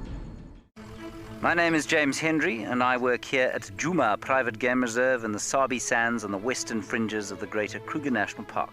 My favorite part of getting questions from viewers is that we get to have long and varied discussions about all sorts of different aspects of nature. Because our audience comes from all over the world, it's very special to have different perspectives from everywhere. If you want to submit a question on Wild Earth, you need to register on our website. Once registered, go to the Live Safari page and submit your question beneath the live feed.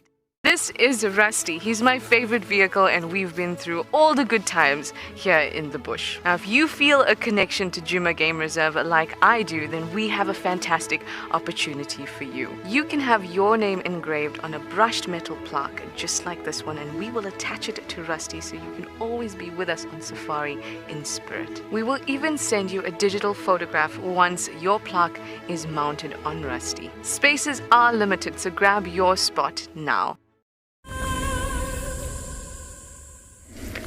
You can see this elephant bull is now quite wet all over his body. He actually decided to splash himself with all the water there, but he's having a few gulps of water still.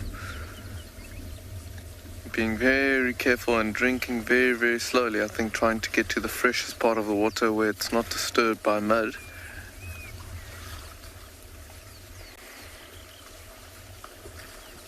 So warthog close to us, that's also mud wallowing a little bit, and you can see the Ellie is now keeping on drinking. Just the warthog has just like one line of dry skin on his back there. See if he can get to it. There we go, a little bit. Oh, the elephant's on the move. Let's see if he comes down to this muddy water patch here. Look at him walking downhill and chasing all the buffalo.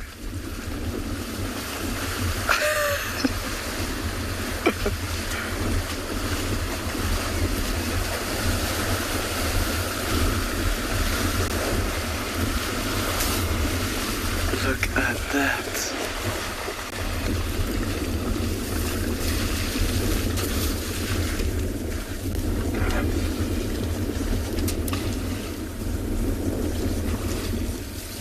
Grabbing mud from the bottom there, muddy water, and throwing it onto his back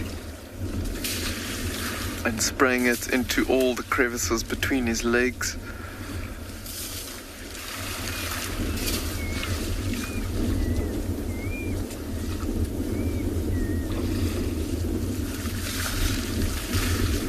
Incredible how, with pinpoint accuracy, he can throw that mud to exactly where he wants, getting the dry parts on his back now.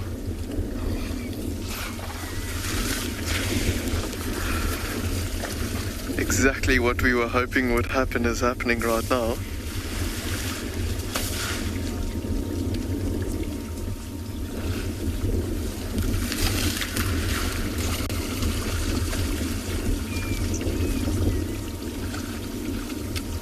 Look how he's digging with his trunk at the bottom there, trying to get some nice muddy pieces to throw onto him.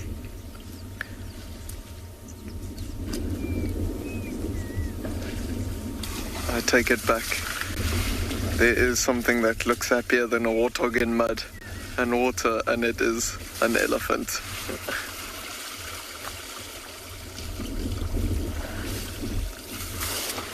Trying to get to the dry parts on his back rump there.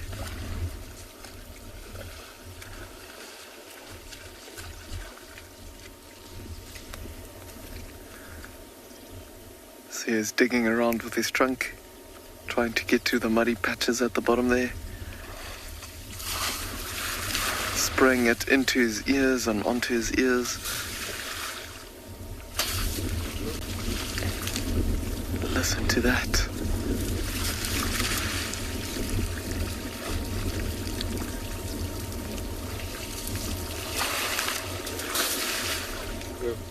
Spraying it underneath his body as well. The sound is incredible.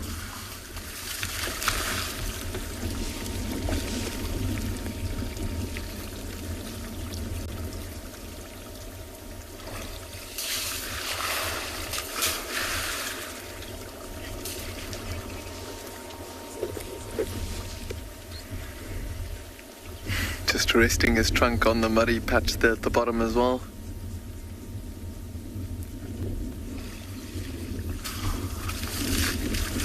Onto the back again.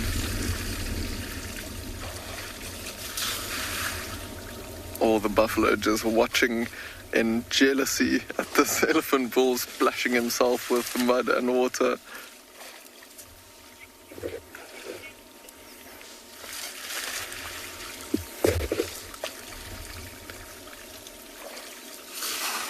Oh, that is now completely covered in mud. There's a few muddy patches on his back leg there, or dry patches, sorry. But he's literally covered every single spot on his body now.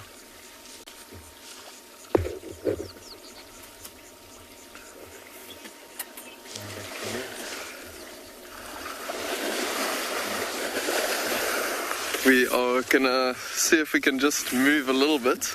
Looks like this elephant bull wants to come this way. But I think what we'll do is we'll see you again this afternoon on another live safari.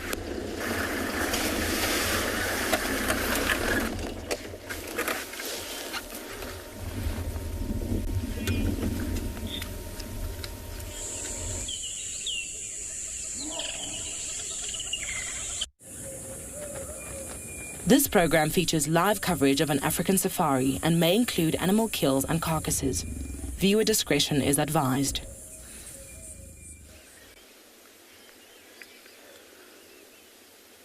My goodness, welcome everyone to a very cute start